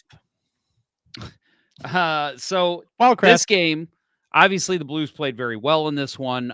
They showed Chicago. Actually, I will say, I don't think they played very well. I'm going to take that back. I think they played better as the game went on. Yes. But to start the game, they looked pretty sloppy. And I really think it was a situation where it was like they played the biggest game of the year, won it in overtime, crowds going nuts. Now you got a Saturday afternoon against the lowly Chicago Blackhawks. And the first goal didn't come until late in the second. And I told my daughter, I said, because we're watching this game, I was like, the longer this game goes with the Blues not playing particularly great, it bodes well for Chicago. They're going to score a goal here after the Blues just kind of muddling around, and the Blues are going to be down. And luckily it didn't happen, but I could have that scenario seemed to be kind of playing out where the Blues just weren't taking advantage of this team that's just not very good. Yeah. Yep. And I'll say too that I I said before the game too, to listener Leon, that I felt like this was a game that was destined to be a 4-1 Chicago win. And his response was, with Arvid Soderblom in net? And I'm like, yes. Like, again, just having that huge momentum shift, winning that Vancouver game, it's a euphoric win. Yeah. I'm like, it's a destined to be a horrible loss. And like you said, with them not playing well in the first, I thought, oh my God, Chicago's going to score 2 or 3 on like 4 or 5 shots. And then the Blues will come back, play really well in the third, but then just not be able to pull it out. And it's not that they were bad in the first. It seemed like they were going through the motions, and they were playing to Chicago's level. They just weren't playing the way that they had been playing. Yeah. And like you said, that did change as they got it together as the game went on. There's no goals the first 35 minutes of the game or so, and then there's 3 in the final 5 minutes of the second. Yeah. So Thomas's goal, that was the crazy back and forth with Holloway and Kyrou, where the puck never touched the ice. That was awesome. That was incredible. So I'll say I play with a guy, good teammate, good friend of mine, Scott, and he's really good at tipping pucks in front of the net. And so we have like an unofficial official stat that he just calls them in the air. And so like whenever one of us tips a puck, you'll always hear him yell, "In the air!" And so like he was actually up in Chicago area visiting his in-laws. And so I texted him and I was like, "You've got to check out the latest Blues goal. Like, you are going to need to change your pants after you see that." And he was like, he literally said, like, I was in the house with them, and I'm sitting there going, "In the air, in the air, in the air." I'm like, yeah, it was incredible. So there are 3 goals scored in the last 5 minutes second, and then Walker scores the first like minute 12 of the third, and it's like these goals are coming like in gangbusters now, when the first 35 minutes there was nothing. Good stuff. So Kyrou had an assist to extend his point streak to 5 games. That was on that crazy Thomas goal. In that time, he has 5 goals and 5 assists. And again, we mentioned it already, but Dylan Holloway had an assist to extend his point streak to 6 games. So again, a big win by the Blues. Anything else in this game that you want to discuss, Mr. Price? I was looking at the on NHL.com. They have what kind of shot it was that went in from each. Like Tropchenko scored on a snapshot. Mikhailov was a wrist shot, and Walker was a snapshot. Boulder was a backhand. Robert Thomas's a bat. They called it a bat? A bat shot. Yeah. I would think they would call that a tip-in, but yeah. Or I mean, you bat it out of midair. I guess it's a term. So I mean, I've never seen them use bat before, though. Yeah, I don't think I have either. I wouldn't call it a tip because he swung at it. Yeah, so it's like did have to swing. I guess I do say the term. He batted it out of midair. So I've never seen it in print though. So it's kind of interesting. That is interesting. And yeah, like an official, like that. I mean, that's an official thing. It's yeah. And how so many to call it a goals bat is crazy. Yeah, I've never seen that either. Yeah. All right. So again, on Sunday, they played a little earlier again. I know Bill loves those 2 o'clock and 5 o'clock starts.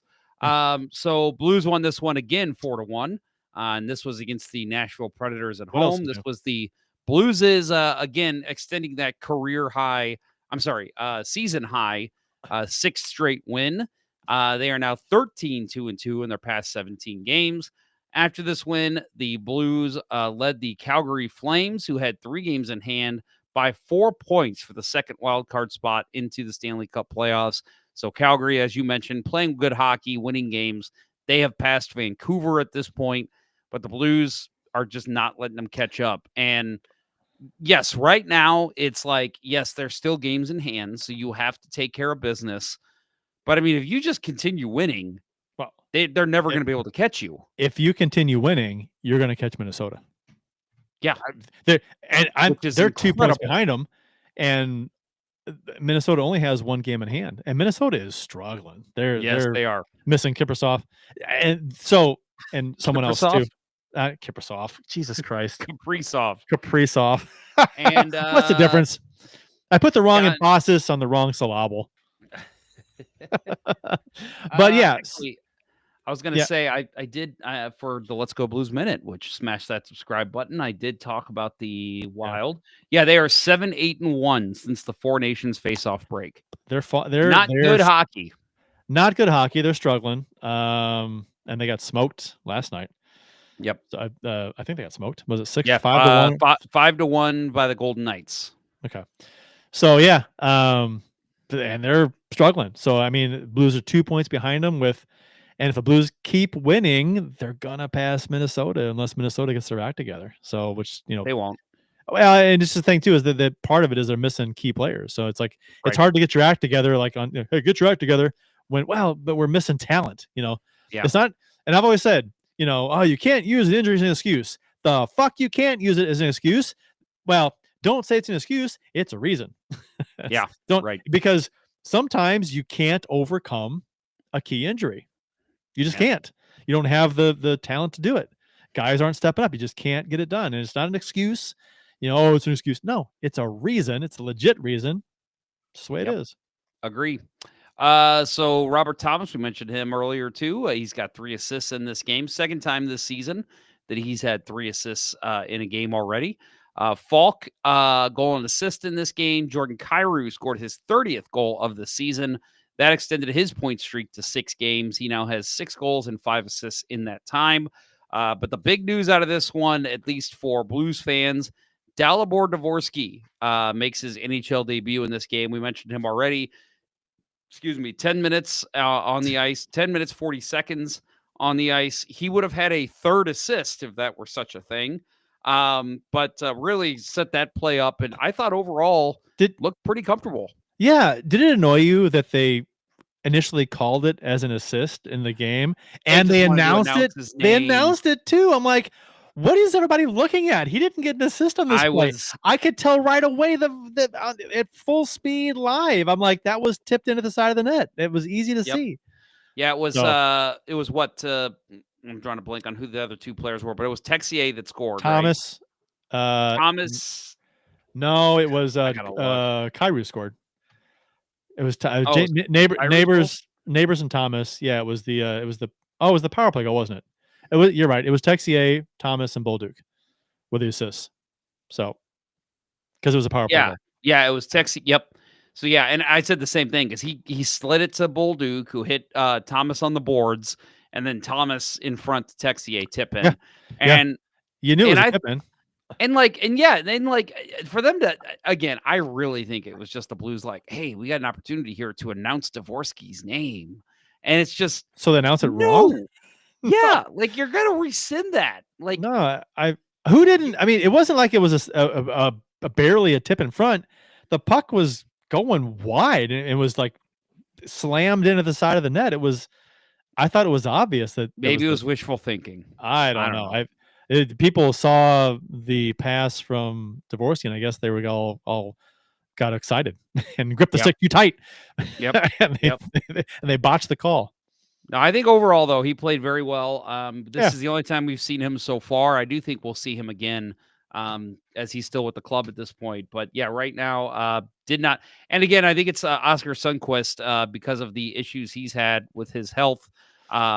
He cannot play in back-to-back games, so they had to pull him out for this one, and that gave them the opportunity with Buchnevich still out to play Dalibor Dvorsky.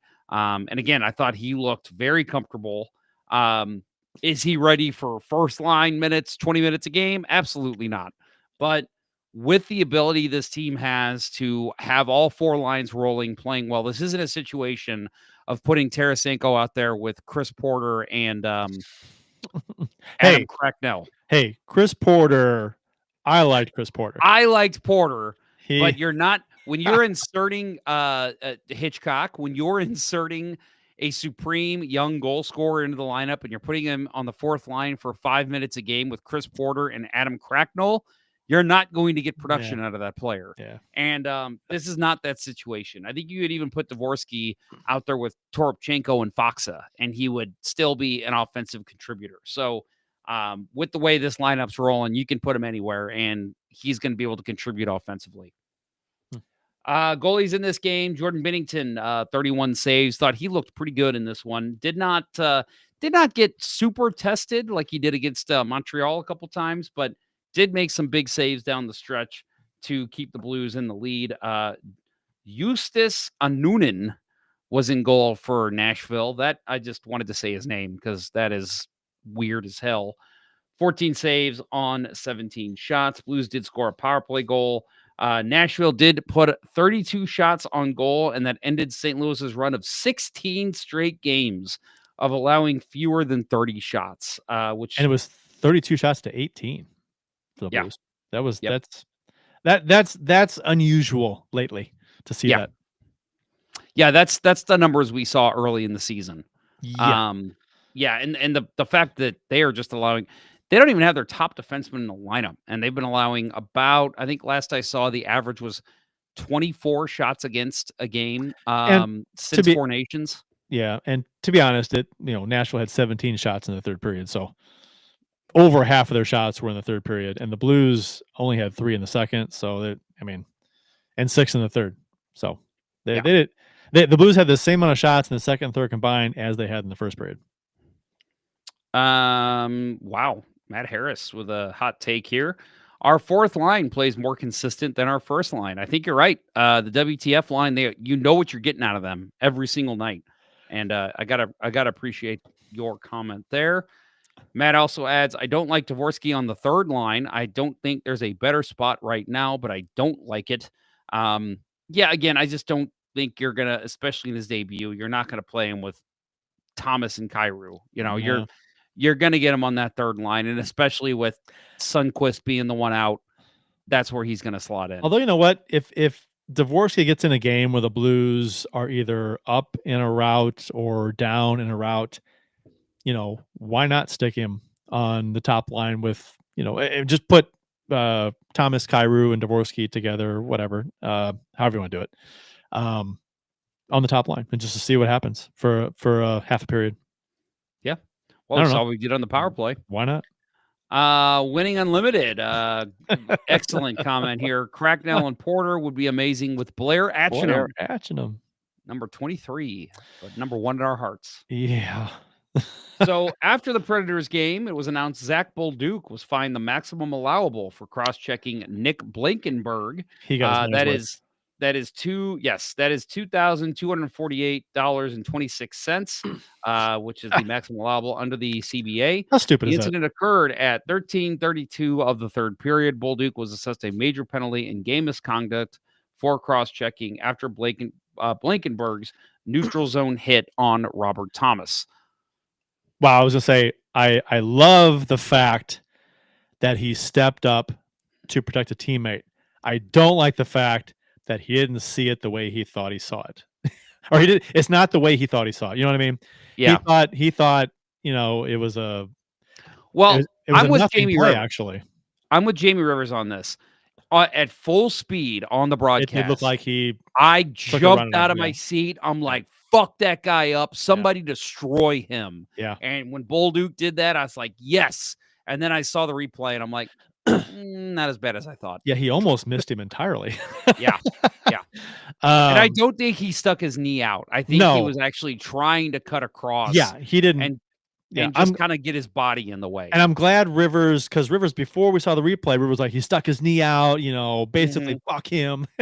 But then we see the replay, and it was interesting to see the pivot that Rivers had to make. And I'm glad he did. Yeah, because sometimes you see color analysts on the replay, they'll still try and shoehorn their original thought into it and still justify, well, no, he still did it. And like, you look at it, you're like, no, that's not what happened. You're just being a homer now. So I'm glad it just makes you want to fire him out of a cannon. Sorry, you said that in shoehorn many times tonight. As I was saying it, I'm like, this is like the third time I said shoehorn. So, but I'm glad to see him pivot and actually analyze it and call it the way that it happened instead of being a homer about it all. Yep, I agree. And I will say that I think this was warranted. I like that he did not get additional, like a game or two. I think that this is perfect. He was kicked out of the game for what he did, and he gets a fine. He's on the books, so if he does do something again, they can always say he's a repeat offender now. I think when Rivers did say, though, that he did try to downplay the severity of the cross checks. Did you catch that? Because Yeah, he was like, well, he didn't get him in the rib cage or the back. He got him in the pants, the lower back where there's padding in the pants. I'm like, I don't care where he got him. Yeah, that was still pretty vicious. I mean, it was very and I vicious. think if he does it one time, I don't have a Twice. problem with it. The Yeah. fact that he did it twice while the Yeah. dude's on the ice, like Yeah. that was a little much. He may not have gotten anything for one, maybe a penalty. I don't Yeah. think he gets fined, but when he goes in for that second one, that's where they're Well, like, and the no, player's that's a fine. defenseless. He's just Yeah. defenseless at that point. He's laying on his stomach. Right. He's got other Blues players already surrounding him, Yep. so he can't get up. Yep. And yeah, you're just taking cheap shots on him at that point. Yeah, So I didn't like that. When I saw the replay, I'm like, oh man, and especially after the fact that it wasn't the play didn't happen the way he thought it did, so it's just kind of a bad look. I mean, I love the fact that he was sticking up for his teammate. Me too. But you got to be sure, right? Yep.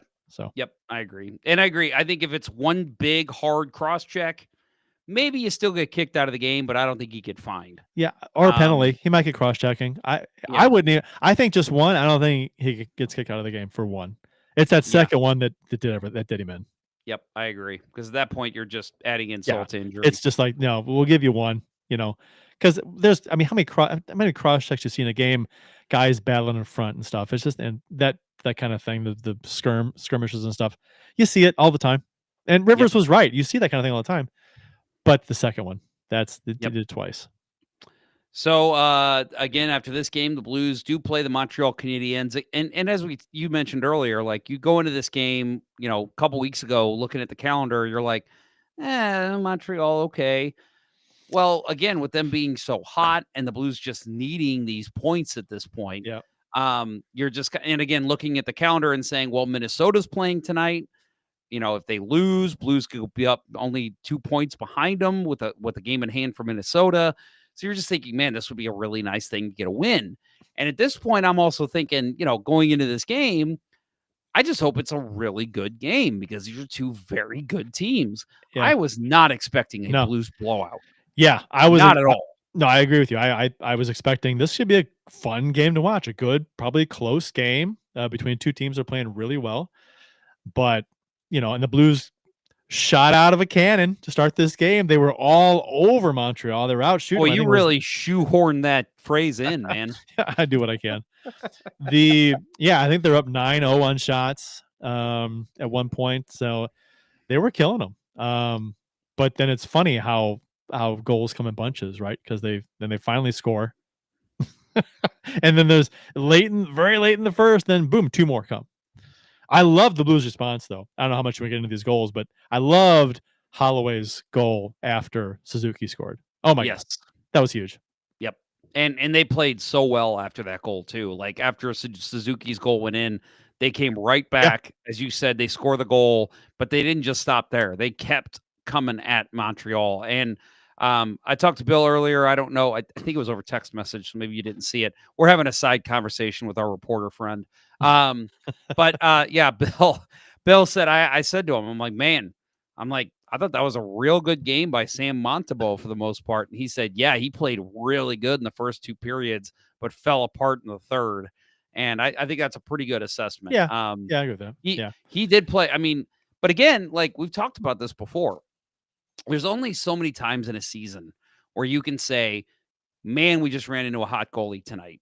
And it felt like, especially last season, how many times was that the excuse, that the media would give the Blues? Well, they ran into a hot goalie tonight. Good teams figure out hot goalies. And I thought, again, Sam Montembeault had a great game. He played really well in the first 2 periods, but the Blues just kept coming. And, and you mentioned Holloway's goal. I loved Kairu's goal in this game. That toe drag at the top of the slot. That was sweet. I mean, to pull that move off and still get a great shot off with a defenseman coming right at you. Oh, he's totally just looking for a shooting lane, trying to create a shooting lane, right? And he got one. I mean, it went off somebody, but still. Yes. Yeah. It was just a smart play. And I just loved his awareness of not just shooting it right into shin guards as we've seen with our future GM too many times when he was younger, Mr. Steen. Love you, Steener, but my God, he was the king of shooting into shin guards. Picking on Steen all of a sudden. Well, was he shooting at Craig Ludwig? Was he shooting at Ludwig? God, Because Ludwig had let's- those fanned out pads. It was I don't want to illegal. get in. Somebody sent me a picture of his shin guards the other day, and I'm like, So illegal. that's ridiculous. Those are goalie leg pads. They are, yeah. I mean, if you don't know who Craig Ludwig is, look up Craig Ludwig's shin guards, and he bent them and fanned them out so they'd be much wider. And when you see him skate, he looks like a flipping. He's got hamstrings for Flamingo. calves. It Well, looks. It just. It's not legal anymore. I don't No. believe. No. But at the time they let him do it for whatever reason. I have no idea. And it was he was a shot blocker. and It's he did because the I block just think shots, it's because there was no ruling on it. Like that was something the NHL never guess. seen before. I guess. But I always hated you that. know my Craig Ludwig story, right? Do I? You might. I don't know. I'll tell it very quickly. So when I lived in Dallas for that short period, I used to go to a Sunday. No, it was like a Saturday morning pickup skate, and it was like 8 a.m. at the Stars practice arena in Fresno, and so I went this one time, and there was this super old guy there. Like I say, super old, but he just looked like a guy who, let's just say, he'd seen some things. He just he's looked seen like a some guy shit. who's had a lot of experience in life, and He's been through the and- ringer.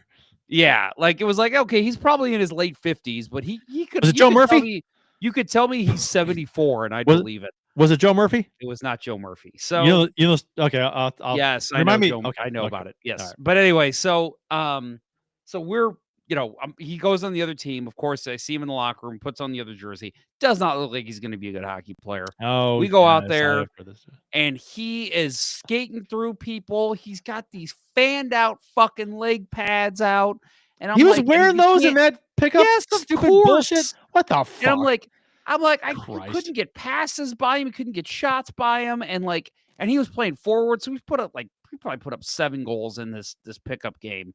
And so I get onto the bench and I'm pissed. I'm like, this fucking guy. I'm like, who the fuck does this old guy think he is? Like, he's out here playing his ass off. He's got these damn fanned out Craig Ludwig pads. Like, this is bullshit.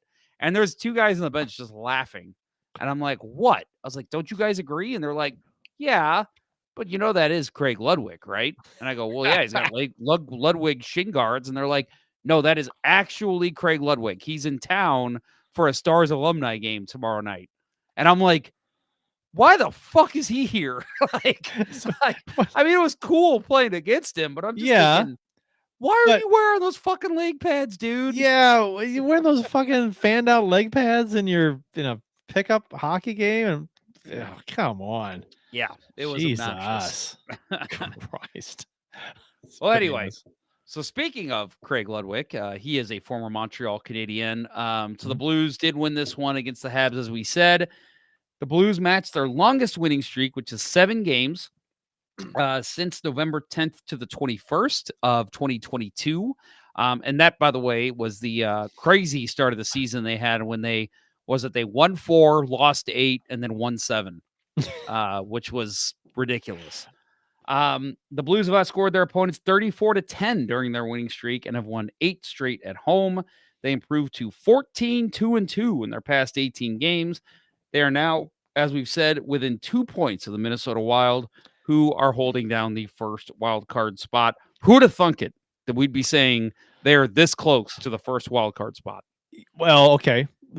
Let's go back to our preseason predictions. Right now, they're pretty much exactly where we thought they would be, wild card position, right? So, more or less. I thought they'd be, they're pretty much there with games in hand. I thought they'd be 2 or 3 points out of the playoffs at this point. So, yes, pretty close. Okay. But let's just put it like this, and I know we've said this on the show before. Although they're about where I put them, I did not expect them to get there the way they've gotten there. Yeah, well, that's why sports are great, though, right? I mean, if everything's expected, then it's boring. So no, I'm with you. It's been a it's more okay. Like in 2019, the Blues weren't just another team that won a Stanley Cup. They did it in one of the most dramatic fashions, and unbelievable fashions. That's why it's fucking cool. So, give me give me the underdog, come from behind. There's no way this team can make the playoffs, and they fucking do, and they go on a run. Give me that over a team that's dominant all year long and then runs the table in the playoffs and wins the cup. I mean, yeah, I'm sure it's amazing for fans, but is it as amazing as the way the Blues did it in 2019? No, not really. It's not as fun. No, and it's I mean, this is just again, I mean, and I will say we've kind of, and Steven, I would have done this if you were in our chat as well. Steven Ground from Two Guys One Cup. I have been kind of, paying attention to him a little bit on Twitter. He was one of the people blowing his mind over the NHL trade deadline, saying they need to sell with Parayko going down. There's no point in trying to make the playoffs. Like, and I just, and again, I've always said to you guys, especially, and I know I've said it on the show too, sports are entertainment. Yes, I want the Blues to be set up for long-term success. Don't get me wrong. But if they can be good now too, give me that all day. Like, even if they lose 4 straight in the playoffs, I don't care. The path to the playoffs, that's entertaining as hell. And that's where we're at right now. I'm loving this. My thing with, selling for the future and all that stuff, I get it. Some teams do that and it works for some teams. It also doesn't work for some teams. Buffalo is a great example. They have been terrible for so long. They're in last place again this year. If the whole, let's tank or play poorly for a number of seasons, get a bunch of high draft picks, and then boom, we're gonna be shot out of a cannon with all these great players that we've accumulated. Has Buffalo missed the playoffs for, what is it, like 12 years in a row or something? I don't know what it is now. It's crazy. And they're terrible again this year, and they don't have a future. And it's like, what? I mean, so, if you finish last a few years or near last and you get high draft picks and it works out for you, then it works. That's great. But there's no guarantee of anything. And the way the Blues are doing it, they're not just trying to be competitive, and that's it. They're trying to be competitive while they retool, restructure, whatever, and get better. And I think those offer sheets last offseason were a godsend for that process, because it made, one more avenue, one more way that a team can improve themselves by offer sheets. You just steal players from another team, apparently, and you can do that. So, there's more than one way to win a cup. Teams go about it different ways all the time, and then the league kind of copycats for a while on how teams do things. So, whatever. I mean, I like this team the way it is. I like the future for this team. They got some nice pieces to bring up, and I think the offer sheet helped with that a lot. So that's where I'm at with this. It would suck, and this market. I mean, yeah, the Blues would survive being bad, like bottom of the league bad for 5 years. But man, it would be Stillman would be hurting financially. They'd be losing money. It just would be it's a hard thing for a small market team to do. I think the issue with the 5-year a 5-year rebuild where you're awful, I don't think Stillman could afford it, and that's the issue. Well, and I hate to say that, it's the market, because I don't know his exact financials, but we are always told he's one of the sounds funny to say this, one of the poorer owners in the NHL. Well, it's a committee. There's a multiple people. He's the main guy, but there are a number of investors and owners of this team. And if they start to tank and they look bad for a couple of years and the arena's not selling out, those investors are gone. They're selling their shares. They're getting rid of it. And and so I think that would be an issue, but I do think overall, I agree with you. They'd be able to handle it. It's just a matter of, we like having Tom Stillman as the owner. He's a Blues fan. He's a passionate guy. He's local. This team's never going to go anywhere under his watch. So yeah, you want things to work out for him. So yeah, I agree. I think this, and again, like when the Blues started making moves a couple of years ago, moving all the O'Reillys and the Barbashevs and the Tarasenkos, I think it was like, you looked at the cupboard and it was like, well, it's not very stocked, but they just got 3 first-round picks for that upcoming draft. They had guys like Snuggerud who were going to be coming up. They drafted a guy like Dvorsky, and they still had the makings of a decent roster that were left behind from, a couple good years there after the cup run, led by a guy like Shen. You still got a guy like Colton Parayko. You just made all those defensive contracts. So it made sense. I actually agreed with the let's do a quick retool. And I think it's worked. I think it's worked to perfection. And like you said, the offer sheets have jump started that. I wanted to use your shot out of a can. I don't think I can work it here. But they've worked really well, and they've let the Blues be successful quicker. And again, you could never have predicted that was going to happen. But I think when Armstrong realized that it was a possibility, he was like, I got to do this. This is only going to jumpstart us quicker. Well, and like I mentioned, Buffalo, they're the glaring elephant in the room example of teams that tank and play poorly for a bunch of years, and they get great picks and they don't do anything. You could look at Arizona. Arizona's never won anything. Utah, they won one playoff round, right? In their history, or they have been to the third round once.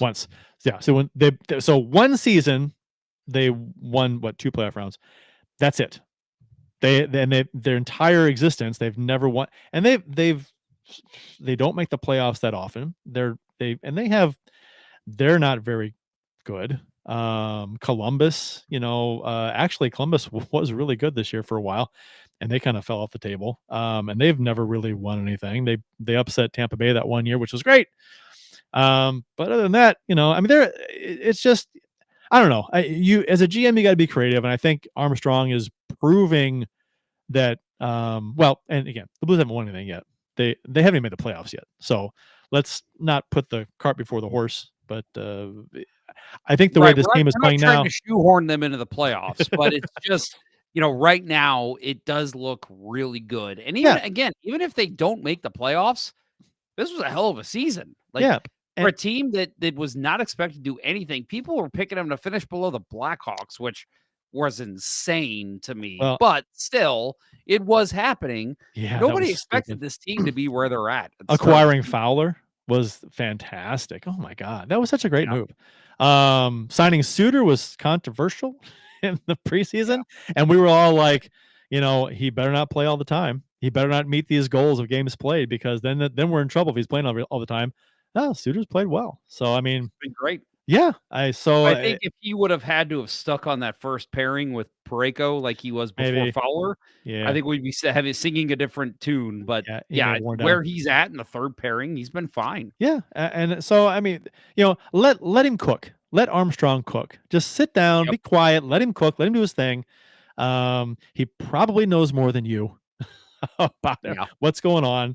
So he's not a GM that's out there, doing the bidding of an owner who doesn't really want to spend a lot of money and doesn't care about winning. Stillman wants to win. Armstrong, has a plan to get that done. Some fans don't agree with it. Doesn't matter. He's going to do it anyway. So, and I think his record speaks for itself. Go ahead. Sorry, I'm done. Well, I was going to say, so what got us into this conversation was mentioning what our friend Stephen Ground said. I was thinking of the former owner of, this is really going back, Bleeding Blue. Do you remember bleedingblue.com? Yeah. I think his name was Dale Downs. Does that sound right? I'm not sure. Crazy memory. I don't know why I remember that. That's still around, right? No. It's gone. Not Bleeding Blue. Do you bleed blue? Oh, yeah, Bleeding Blue is still around. Yep. Yeah, they're part of Fansided. So yeah. Well, anyway, Stephen Ground of Two Guys One Cup. He did kind of walk back what he said at the trade deadline I saw recently. He said something like, I was wrong.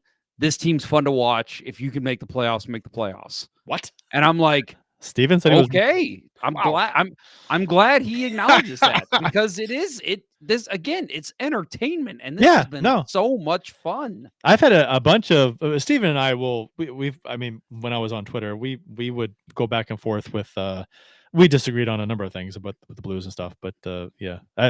So okay. Good on him for Yep, I agree. that. Yeah.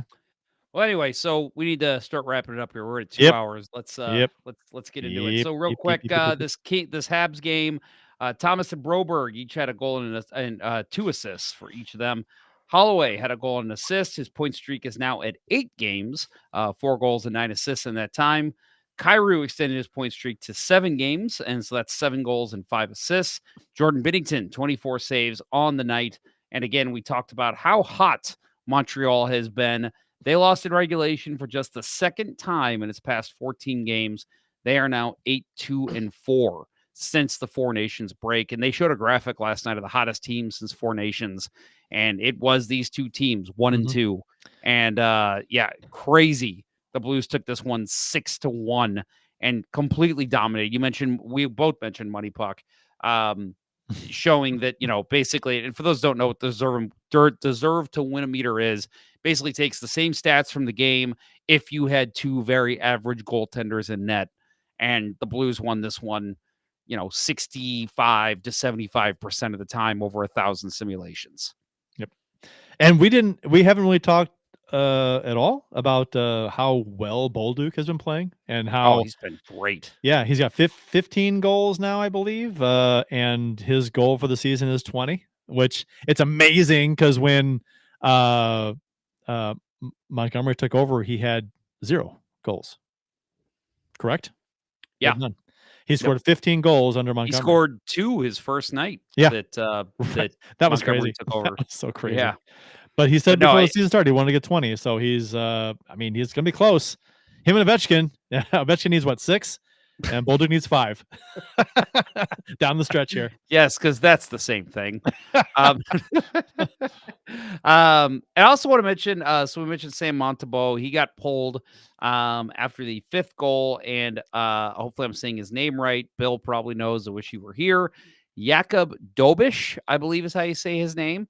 Goalie from Chechnya, and I did not know this. Luckily, they called it out on the broadcast last night, so kudos to John Kelly and Jamie Rivers, and actually Joey Vitale, who was on the call.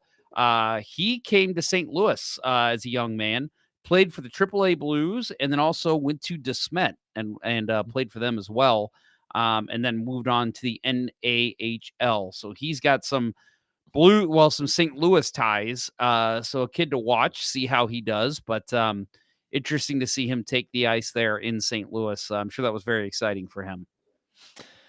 The last thing I want to say about this game was Matrix Midwest. This game was a Matrix Midwest game. Yeah. I know where you're going. Well, so I couldn't watch it because I have DirecTV. So it's not on DirecTV. It's on Spectrum and it's on over the air. So I don't have an over the air antenna. We talked about this. You said get one. I said no. Well, I loved your response because I said you don't have an HD antenna, and you said no, I don't need an antenna. It's 2025, which I laughed at because I'm like, well, antennas are a thing again, bro. I know, I know that. But I don't need it. I apparently. Well, it was on Victory Plus too, so I watched Victory Plus, and let me tell you, the Victory Plus app. I don't. I remember it being fine on a PC when I watched it in the preseason when they had it. We talked about it on the show. This is the first time I used it during the season, and holy hell, the Victory Plus app on Roku sucks. Rewind and fast forward are basically unusable. You fast forward. Does it not work? It works. You hit fast forward like on a Roku remote. You hit fast forward once, you get 1 speed. Second, you get a little faster. Third, a little faster. Victory Plus, you hit once, it just goes to town.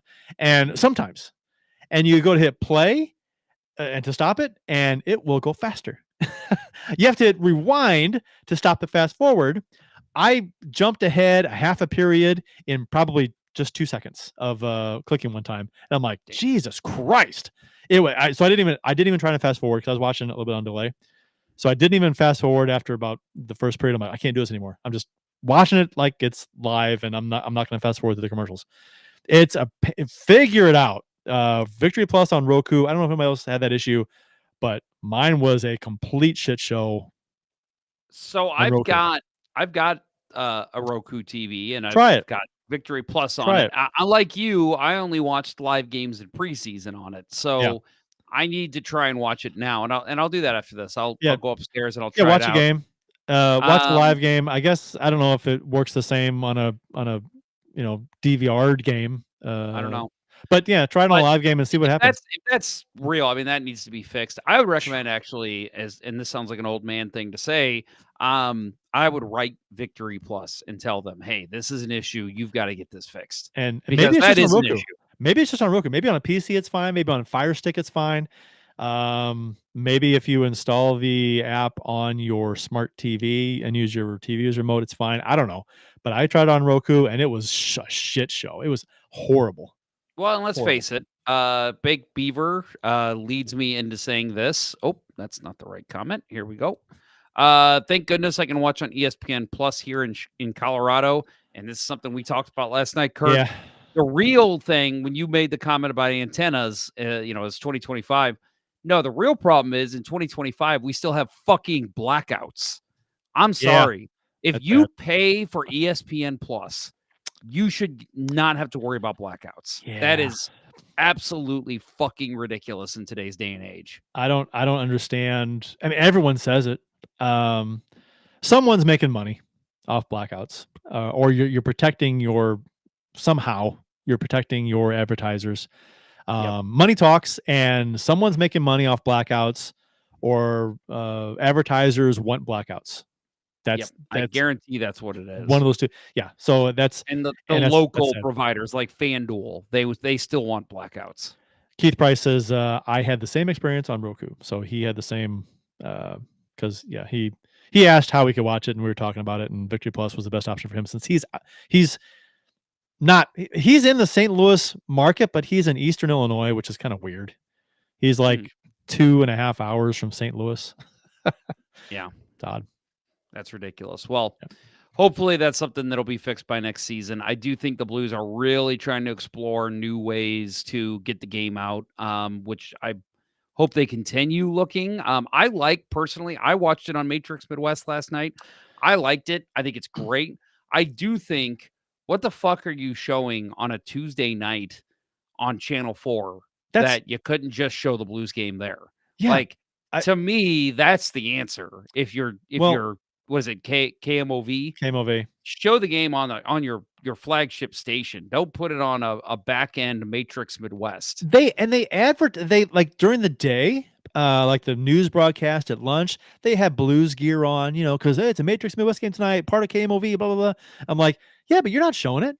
And when they first announced this move, that they were going to do this, it was announced like, anybody can watch this. Anybody can watch it. It's going to be like the old days when it's on TV, on like network television. Like, oh, great. We'll have a few games like that. That's fine. I didn't care until I realized, oh no, it's Matrix Midwest, which is not available on every streaming service, every provider, like mine. DirecTV is not. So I'd have to get an antenna to watch Matrix Midwest. I just thought of another option. Or Spectrum. I don't know if KMOV has their own app, but CBS does. Make it available on your CBS app for St. Louis residents. Again, I know they're trying to push Matrix Midwest, and again, I enjoyed it. I loved watching it on Matrix Midwest, but I get that not everyone can access that channel. And I'll admit, as a Roku owner, I had a real freaking issue trying to find Matrix Midwest because, and I'll say this is probably more of a Roku problem, having your Roku rescan for channels, because that's a somewhat newer channel, it is very difficult to find on the Roku end. Like, I had to literally go online, and AI couldn't help me.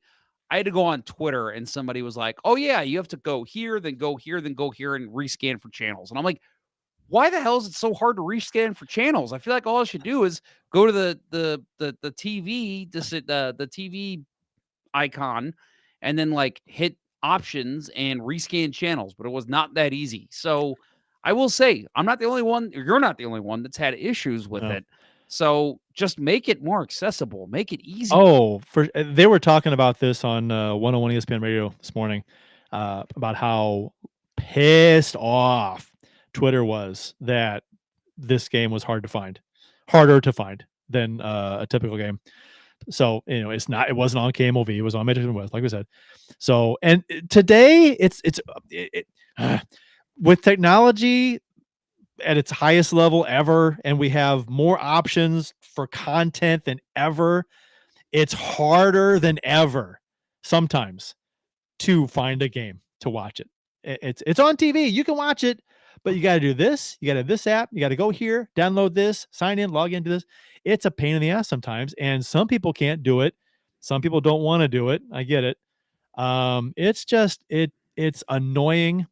A lot of times it's better because you can access every game. ESPN Plus, I get it. I have it. I love ESPN Plus. But man, sometimes when they do shit like this, when the Cardinals went to Apple TV that time, and don't get me started with MLS on Apple TV. It's problems with that. Just stupid. You're restricting your audience. I don't know what MLS can't get great ratings on Apple TV. But anyway, the Matrix Midwest thing pisses me off because it was billed as an easy way over, to view games, and they almost framed it like it was the old days, back on network television, and that's not what it is at all. It's not that. It's harder to find than FanDuel.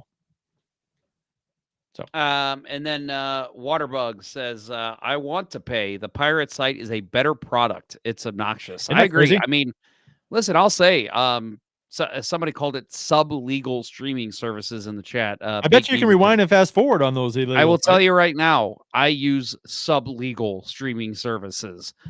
It's legal for me. It's probably not illegal for the person doing it. But like that's the issue. Yeah. That's the issue, is that it's like I've had to resort to this because I don't want to have to jump through hoops to watch every Blues and Cardinals game. So I don't know. I'm with you. And we bitched about, and how crazy is it to think about 14 seasons for us on the air. We've bitched about this since day one. I'm pretty sure in the first episode of this show, you and I and Jeff Quirin had a huge fight, not fight, but like, Donnie went Brook, off. A brouhaha. Yeah. Well, we all went off about how ridiculous it is to have to watch pro sports. Yeah, I mean, and it's every sport, right? Like you said, all sport is like NFL does it. It's like, okay, I want to watch Thursday Night Football. Where the fuck is it? Amazon TV? Do I even have that? Amazon? I gotta go. You gotta find it, download it. Do I have the right access level with this app to view it? It's just, I mean, I get testing the waters with some of this stuff, but man, you're pissing off people doing this. And Keith says, figure it out.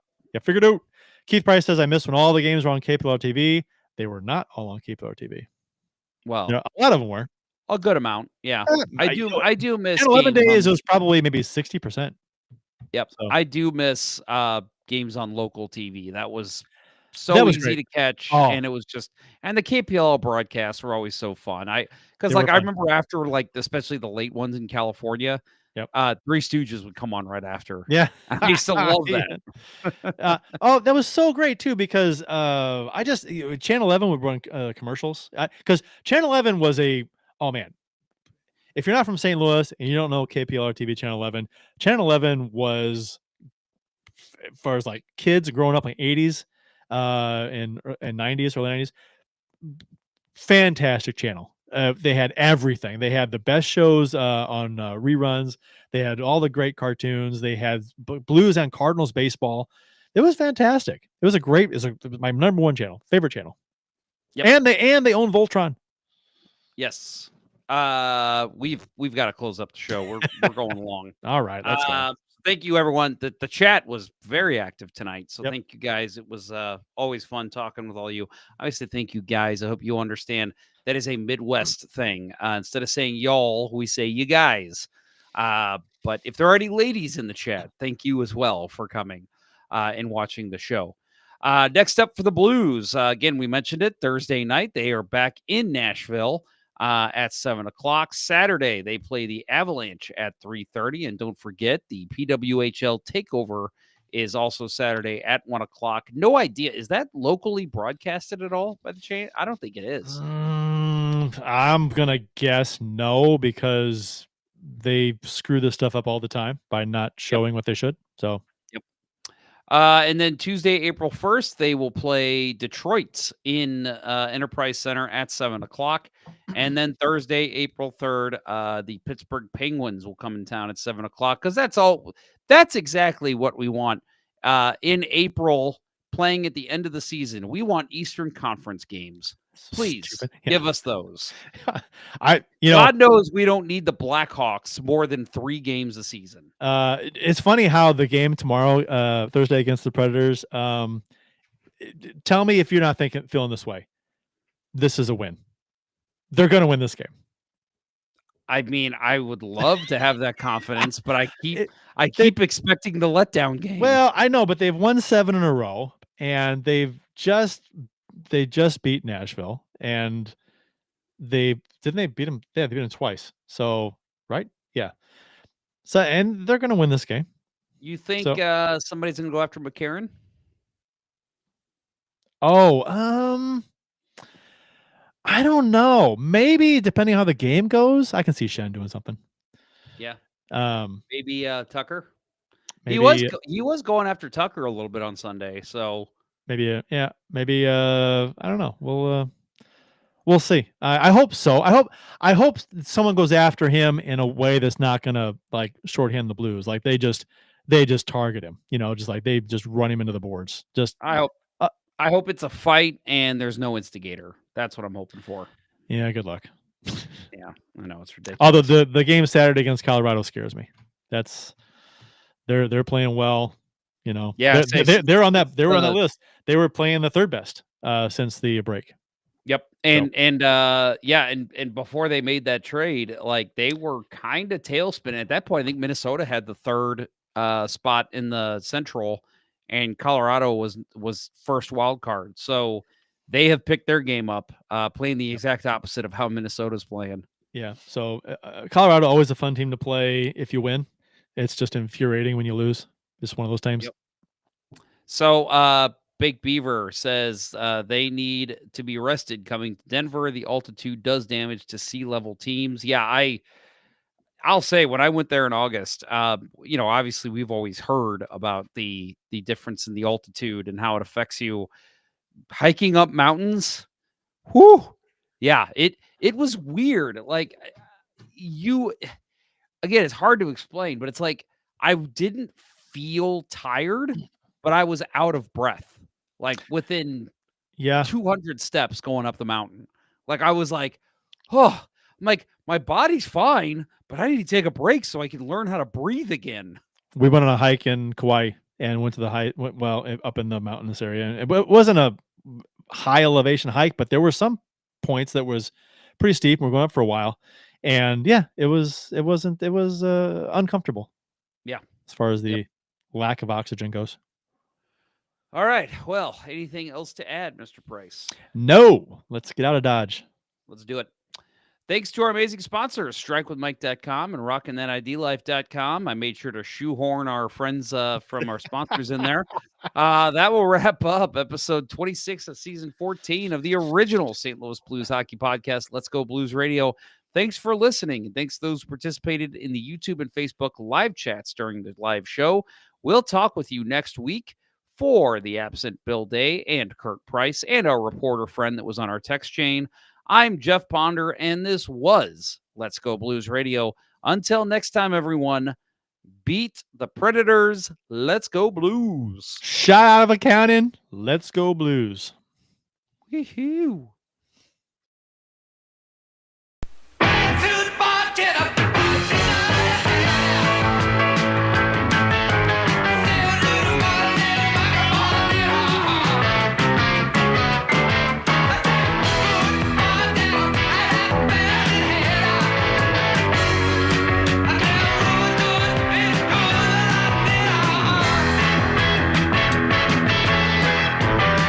A Mark Goodson television production.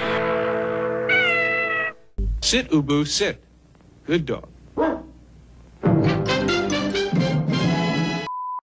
found prints! No, fingerprints. I don't think so. Kmart is more than any store you have known before. Kmart means you get quality